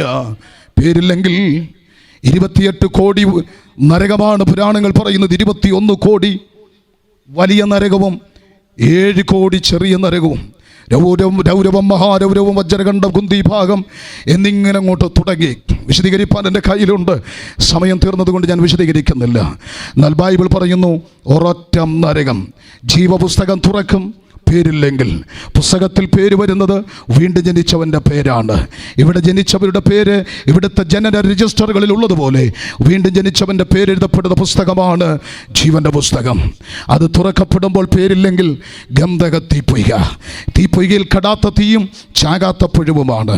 ഞാൻ ഒരിടത്ത് ക്ലാസ് എടുത്തുകൊണ്ടിരുന്നപ്പോൾ ഒരു ചെറുക്കൻ എന്നോട് ചോദിച്ചു, എൻ്റെ പൊന്നങ്കിളെ, ഇന്ന് രാവിലെ എൻ്റെ മമ്മി ചെടിയിലിരുന്ന പുഴുവിനെ കരിച്ചു കളഞ്ഞത് ന്യൂസ് പേപ്പർ കത്തിച്ച് പിടിച്ച, പിന്നെ ഇവിടെ കെടാത്ത തീയിൽ ചാകാത്ത പുഴു. ഹലോ, ചിലരുടെയൊക്കെ മുഖത്തൊരു ചെറിയ വെട്ടം വന്നു തുടങ്ങി. ശരിയല്ലേ? കെടാത്ത തീയിൽ എവിടെ ചാകാത്ത പുഴു? സ്വതന്ത്രം. സ്വിറ്റ്സർലൻഡിൽ പ്രൊഫസർ ഫ്ലൂബിയുടെ നേതൃത്വത്തിൽ സോണർ സൈറ്റ് ടെലസ്കോപ്പിലൂടെ പൊട്ടിയൊഴുകുന്ന അഗ്നിപർവ്വതത്തിൻ്റെ ലാവയിലേക്ക് നിരീക്ഷണം നടത്തിയപ്പോൾ 3000 ഡിഗ്രി സെൽഷ്യസ് ചൂടിനകത്ത് 2 തരം പുഴുക്കൾ, അവരതിന് പേരിട്ടു നിമാറ്റോൺ സൂപ്ലാക്സ്റ്റന്റ്. സൂക്ഷിച്ചു നോക്കിയപ്പോൾ കണ്ടു തീ തിന്ന് ജീവിക്കുന്ന പുഴുക്കൾ. Price the Lord. ഭൂമിയുടെ സമുദ്രത്തിൻ്റെ ഭാരമുള്ള ഭാഗങ്ങൾ ഭൗമോപരിതലം കട്ടി കുറവാണ്. അതിനകത്തൂടെ വിള്ളലുകളുണ്ടായി ഗന്ധകം പുറത്തേക്ക് വരുന്നു. ശാസ്ത്രത്തിൻ്റെ കണ്ണുകൾ ഒപ്പിയെടുത്തു, കണ്ടു. 2.5 മീറ്റർ നീളമുള്ള പുഴു, 8.5 അടി നീളം. അച്ഛാ, കൂടിയ നമുക്ക് 6.5 ഉള്ളൂ. 8.5 അടി നീളമുള്ള സാധനമാണ് കിടക്കുന്നത്. തീ തിന്ന് ജീവിക്കുന്ന പുഴുക്കൾ. ഒരു ഹല്ലേലൂയ പറയുന്നില്ലല്ലോ. Praise the Lord. ഞങ്ങളുടെ നാട്ടിലൊരു സുവിശേഷ യോഗമുണ്ട്. മോനച്ചാനും അൻസനും ഒക്കെ അറിയാം, ബഹുമാന്യ കർത്തൃദാസന്മാർക്കൊക്കെ അറിയാം. ആ യോഗത്തിൽ ചോറ്, ദൈവദാസന്മാർക്ക് ആഹാരം കൊടുക്കാൻ വേണ്ടി ചോറ് കൊണ്ടുവന്ന് ആവേശമുള്ളൊരു ഉപദേശം ഉണ്ടായിരുന്നു. സ്റ്റീൽ കലത്തിലാണ് ചോറ് കൊണ്ടുവന്ന്, ചൂട് സാധനമാണ്. പുള്ളി ഓടിച്ചെന്നെടുത്ത് തലയിൽ വെച്ചു. കുറച്ച് ചുവട് മുന്നോട്ട് നടന്ന് ദേഹം വല്ലാതെ താഴെ വീണു. ഞങ്ങൾ പൊക്കിയെടുത്ത് ഹോസ്പിറ്റലിൽ എത്തിച്ചു. അവിടെ എത്തിച്ചപ്പോൾ ഡോക്ടേഴ്സ് ചോദിച്ചു, ഈ പുള്ളി എന്നാ കാണിച്ചത്? ഈ ചൂട് ഈ തലച്ചോറിലോട്ട് ഇറങ്ങിയിരുന്നെങ്കിൽ പുള്ളിക്ക് മെൻ്റൽ ഡിപ്രഷനായേനെന്നും. സ്വതന്ത്രം. ഹലോ, സ്റ്റീൽ കലത്തിനകത്ത് കിടക്കുന്ന ചോറിൻ്റെ ചൂട് ഈ തലച്ചോറിൽ തട്ടിയാൽ മെൻ്റൽ ഡിപ്രഷൻ വരുമെങ്കിൽ സൂര്യൻ്റെ ഉൾത്തടത്തേക്കാൾ ചൂടുള്ള ലക്ഷക്കണക്കിന് ഫാരൻഹീറ്റ് ചൂടുള്ള അഗ്നി തടാകത്തിൽ നരകത്തിൽ വീണാൽ എൻ്റെ അവസ്ഥ എന്നാ?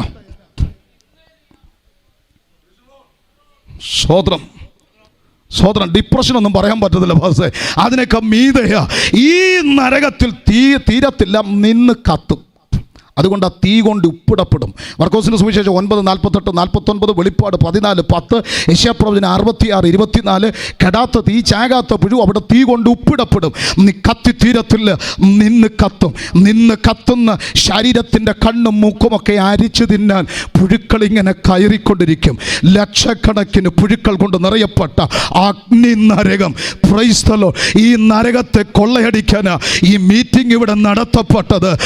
നരകത്തിൽ നിന്ന് ആത്മാക്കളെ കൊള്ളയടിക്കാൻ 1000 മരണത്തിന്റെ വേദന അനുഭവിച്ച് എൻ്റെ നാഥൻ ക്രൂശിൽ മരിച്ചത് നിനക്ക് വേണ്ടി ചങ്ക് പിടഞ്ഞ് തകർന്ന് അവസാന തുള്ളി രക്തം വരെയും ഊറ്റി തന്ന് നമ്മുടെ കർത്താവായ യേശു ക്രിസ്തു മരിച്ചത് നിന്നെ രക്ഷിപ്പാനാ, ഈ നരകത്തിൽ നിന്ന് വീണ്ടെടുക്കാനാ. എല്ലാവരും മുന്നോട്ട് വന്ന് നമ്മൾ ഒന്നിച്ചൊന്ന് പാടി ആരാധിക്കാൻ പോകുക. ഈ നരകത്തിൽ നമ്മെ വീണ്ടെടുക്കാനാ ഇന്ന് രാത്രി സ്നേഹിത രക്ഷയ്ക്കായി ആ ക്രിസ്തുവിനെ ഞങ്ങൾ ഇവിടെ ഉയർത്തുമ്പോൾ 5 നയാ പൈസ ചെലവഴിക്കാതെ ഈ രാത്രി ആ ക്രിസ്തുവിലൂടെ രക്ഷ സ്വായത്തമാക്കാൻ സാധിക്കും. ഈ വചനത്തെ, ഈ ഉപദേശത്തെ അംഗീകരിക്കാൻ ഈ രാത്രി തയ്യാറാക്. നിത്യ നരകം, ഈ നരകത്തിന്റെ യോഗ്യക്കാരായി മാറാനല്ല, ദൈവം നിനക്ക് രക്ഷയുടെ മാർഗം നിന്റെ മുൻപിൽ ഒരുക്കിയിരിക്കുകയാണ്. അവനിൽ നിങ്ങൾക്ക് സൗഖ്യമുണ്ട്, അവനിൽ നിങ്ങളുടെ പ്രശ്നങ്ങൾക്ക് പരിഹാരമുണ്ട്, അവിടെ നിങ്ങൾക്ക് സകല പ്രശ്നങ്ങൾക്ക് പരിഹാരമുണ്ട്. അവിടെ കർത്താവ് നിങ്ങൾക്ക് വേണ്ടി അത്ഭുതങ്ങൾ ചെയ്യുന്നവനാണ്. ഹല്ലേലൂയ. എന്നാൽ രക്ഷിക്കപ്പെട്ട നമുക്ക് നാമൻ കർത്താവിന്റെ വരവിൽ എടുക്കപ്പെടുമ്പോൾ ഒരു നിത്യതയുണ്ട്. ആ നിത്യത നമുക്കായി ഒരുങ്ങിക്കഴിഞ്ഞിരിക്കുന്നു. പ്രിയപ്പെട്ടവരെ, വീതി സ്വച്ഛ സ്ഫടിക തുല്യ തങ്ക നിർമ്മിതമായ തെരുവീതികൾ കൊണ്ട് നിറയപ്പെട്ട ആ മനോഹര തീരത്തിന്റെ വൻമതിൽ 12 ഗോപുരങ്ങൾ, 12 ഗോപുരങ്ങളിൽ 12 ദൂതന്മാർ, 12 ഗോപുരങ്ങളിൽ 12 മുത്തുകൾ, അതിൽ 12 ഗോത്രപിതാക്കന്മാരുടെ പേര് കുത്തിയിരിക്കുന്നു. 12 രത്നങ്ങൾ കൊണ്ട് അടിസ്ഥാനമിട്ടിരിക്കുന്ന ആ മതിൽ 12 അപ്പോസ്തലന്മാരുടെ പേര് കുത്തിയിരിക്കുന്നു. വീഥിയുടെ നടുവിൽ നിന്ന് കുഞ്ഞാടിന്റെയും സിംഹാസനത്തിന്റെ മധ്യത്തിൽ നിന്ന് ശുഭ്രമായ ജീവജല നദി ഒഴുകുന്നു. നദിക്കക്കരയും ഇക്കരയും ജീവവൃക്ഷങ്ങളുണ്ട്. ഓരോ മാസവും അതാത് ഫലം പുറപ്പെടുവിച്ചുകൊണ്ട് അവൻ ജീവവൃക്ഷം ഫലം കായ്ക്കുമ്പോൾ അതിൻ്റെ ഇല രോഗശാന്തിക്കുതകുന്നതാണ്. അവൻ നിങ്ങളുടെ കണ്ണുനീരെല്ലാം തുടച്ചു കളയുന്ന ദൈവമാണ്. അവിടെ സൂര്യനില്ല, അവിടെ വെളിച്ചം അവൻ നമ്മുടെ കർത്താവായ യേശു ക്രിസ്തുവാണ്. കുഞ്ഞാടതിന്റെ വെളിച്ചമാണ്. ആ നിത്യതയുടെ തീരത്ത് നമ്മുടെ കർത്താവിനോടുകൂടെ നമ്മൾ കോടാനുകോടി വർഷങ്ങളില്ലാത്ത ഒരു നിത്യയുഗം അവനോടുകൂടെ വാസം ചെയ്യും. അതിനൊറ്റ മാർഗം ക്രിസ്തുവിലൂടെ. ഈ രാത്രിയിലെ കർത്താവിനെ നിന്റെ ഹൃദയത്തിൽ ഏറ്റെടുക്കാമോ? എല്ലാ കണ്ണുകളും അടയ്ക്കാം, ദൈവകരങ്ങളിലേക്ക് എത്തിക്കാം. ഒരിക്കൽ മരണവും പിന്നെ ന്യായവിധിയും ദൈവം സകല മനുഷ്യർക്ക് നിയമിച്ചിരിക്കുമ്പോൾ ഇന്ന് മരിച്ചാൽ ആത്മാവിൻ്റെ നിത്യത എവിടെ ചെലവഴിക്കും? പ്രിയപ്പെട്ട ശ്രോതാവേ, ഒരു അവഗണനാ മനോഭാവത്തോടിരിക്കല്ലേ. രക്ഷയ്ക്കുള്ള സന്ദേശം ഇത് മുഴുവൻ തിരുവെഴുത്തിൽ നിന്നാണ് ഞാൻ നിങ്ങളോട് വിളിച്ചു പറഞ്ഞത്. ഒരു കഥകളോ ഉപകഥകളോ ഒന്നും പറയാതെ തിരുവെഴുത്തുകൾ മാത്രം ഈ ദേശത്തോട് വിളിച്ചു പറഞ്ഞത്. ദൈവം നിങ്ങളെ സ്നേഹിക്കുന്നു. ഓരോ കുടുംബങ്ങളെ ദൈവം സ്നേഹിക്കുന്നു. ഈ നിങ്ങളുടെ ഹൃദയം ക്രിസ്തുവിനായി തുറക്കാൻ മനസ്സുണ്ടോ? ഇവിടെ എത്ര സുഖ സൗകര്യങ്ങൾ ജീവിച്ചത്, പഠിച്ച് ഇങ്ങനെ മുന്നേറി കുടുംബമായി ജീവിച്ചത് നിത്യ നരകത്തിലേക്ക് പോകാനോ? അരുത്, അരുത്, അരുത്. ഇതൊരു മുന്നറിയിപ്പാണ്. കാൽവറിയുടെ കൊലമരത്തിൽ യേശു ക്രിസ്തു എന്ന ദൈവപുത്രൻ മാനവകുലത്തിൻ്റെ രക്ഷയ്ക്ക് വേണ്ടി തകർക്കപ്പെട്ട് അവൻ്റെ ശരീരം അവൻ രണ്ടായി ചിന്തിക്കൊണ്ട് അവൻ തുറക്കപ്പെട്ടൊരു ജീവന്റെ പുതുവഴി, ക്രൂശിൻ്റെ ചുവട്ടിൽ നിന്ന് ആരംഭിക്കപ്പെടുന്ന ഈ വഴി നിങ്ങളെ നിത്യതയിൽ എത്തിക്കുന്നതാണ്. ഈ രാത്രി ആ ക്രിസ്തുവിലേക്ക്, ആ ക്രൂശിൻ ചുവട്ടിലേക്കൊന്ന് കയറി നിൽക്കാൻ മനസ്സുണ്ടോ? യേശുവേ രക്ഷക, ഞാനൊരു പാപിയാണ്, എന്നെ ഇതാ സമർപ്പിക്കുന്നു. ന്യായവിധി എന്ന 4 അക്ഷരത്തിൽ തീരുന്നതല്ല, അതിനപ്പുറത്തുള്ള കെടാത്ത തീയും ചാകാത്ത പുഴുവും ഇല്ല, എനിക്ക് എൻ്റെ കർത്താവിലൂടെ നിത്യതയിലേക്ക് പോകണം. യേശു ക്രിസ്തുവിനെ എൻ്റെ സ്വന്തം രക്ഷിതാവായി സ്വീകരിക്കുന്നു, എൻ്റെ ദൈവമായി ഞാൻ അംഗീകരിക്കുന്നു. അവിടുത്തെ കൽപ്പനകളെ അനുസരിക്കാൻ എന്നെ തന്നെ സമർപ്പിക്കുന്നു. ഒരു നിമിഷം എല്ലാവർക്കും അതാത് സ്ഥാനത്തൊന്ന് എഴുന്നേൽക്കാം. എല്ലാവരും ഒന്ന് എഴുന്നേൽക്കട്ടെ. ഈ സമയം നമ്മൾ ഇവിടം വിട്ടു പോകാനല്ല, ഞാൻ എൻ്റെ യേശുവിനായി എന്നെ സമർപ്പിക്കുന്നു. ഇനിയുള്ള ജീവിതം എനിക്ക് യേശുവിനായി മാത്രം. ഈ നരകത്തിൻ്റെ കെടുതിക്കകത്ത് വീഴാനല്ല, യേശുവിനായി ജീവിക്കണം. സമർപ്പണമുണ്ടെങ്കിൽ ആരും അങ്ങോട്ടും ഇങ്ങോട്ടും നോക്കണ്ട. നിങ്ങളുടെ കരമൊന്ന് ഉയർത്താമോ? ഞങ്ങൾ നിങ്ങൾക്ക് വേണ്ടി പ്രാർത്ഥിക്കും. യേശുവിനായി എന്നെ തന്നെ സമർപ്പിക്കുന്നു. എനിക്കൊരു സൗഖ്യം ആവശ്യമാണ്, എനിക്കൊരു വിടുതൽ ആവശ്യമാണ്. കർത്താവ്, നീ എൻ്റെ കുടുംബത്തെ സഹായിക്കണം, സൗഖ്യമാക്കണം. എൻ്റെ കുഞ്ഞുങ്ങൾക്ക് മാറാ രോഗത്താൽ, പ്രതിസന്ധികളാൽ, ദുഃഖങ്ങളാൽ, നിരാശകളുടെ നീർച്ചുടിയിലാണ്. ഞങ്ങളെ സൗഖ്യമാക്കണമേ. മനസ്സുണ്ടെങ്കിൽ കരങ്ങൾ ഉയർത്താമോ? ഞാൻ നിങ്ങൾക്ക് വേണ്ടി പ്രാർത്ഥിക്കും. ലജ്ജ കൂടണ്ട. ഈ തുറക്കപ്പെട്ട സ്ഥലത്ത് സ്വർഗം നിങ്ങളെ കാണുന്നു. നിങ്ങളുടെ കരങ്ങൾ ഉയർത്തിയാട്ടെ. അടകസി ഇതുവരെ സ്നാനപ്പെട്ടിട്ടില്ല, ഇന്ന് രാത്രി ഞാൻ തീരുമാനമെടുക്കുന്നു. അവൻ മനസ്സുണ്ടെങ്കിൽ കരങ്ങൾ ഉയർത്താം. അതല്ല, കരങ്ങൾ ഉയർത്താൻ മടിയുണ്ടെങ്കിൽ നിങ്ങളുടെ ഹൃദയത്തെ ഒന്ന് സമർപ്പിച്ച്, ആരെങ്കിലുമൊക്കെ എന്നെ കാണുന്ന ഒരു ലജ്ജയായിരിക്കാം, വീടുകളിലായിരിക്കാം ഇരുന്ന് ഈ തീരുമാനമെടുക്കുന്നത്. മുറ്റത്തോ എവിടെയായിരുന്നാലും ഈ തീരുമാനമെടുക്കുന്നു എങ്കിൽ സ്വർഗം നിങ്ങളെ സഹായിക്കും. ഏറ്റവും അടുത്ത ദിവസങ്ങളിൽ നിങ്ങൾ സ്നാനപ്പെടാൻ ആഗ്രഹിക്കുന്നെങ്കിൽ ഞങ്ങൾ അതിനുള്ള ക്രമീകരണം ചെയ്യും. ഈ കർത്താവിനായി നിങ്ങൾ ജീവിക്കാൻ ആഗ്രഹിക്കുന്നെങ്കിൽ നിങ്ങളെ തന്നെ ഒന്ന് സമർപ്പിച്ചാട്ടെ. നമ്മൾ ഒരുമിച്ച് ദൈവസന്നിധിയിലേക്ക് സമർപ്പിക്കാൻ പോകുകയാണ്. കർത്താവ് എന്നെ സഹായിക്കും, ഇന്ന് രാത്രി എന്നെ സൗഖ്യമാക്കും. ഒരു പുതിയ ജീവിതം 2025 തുടക്കം കുറിക്കുമ്പോൾ ഞാൻ യേശുവിനായി മാത്രം. ആ ഉറപ്പുള്ളവർ കരങ്ങളൊന്നടിച്ച് ശക്തിയോടെ കരങ്ങളൊന്നടിച്ച് ഈ രാത്രി ദൈവത്തിന് സ്തോത്രം ചെയ്യാം. യെസ്.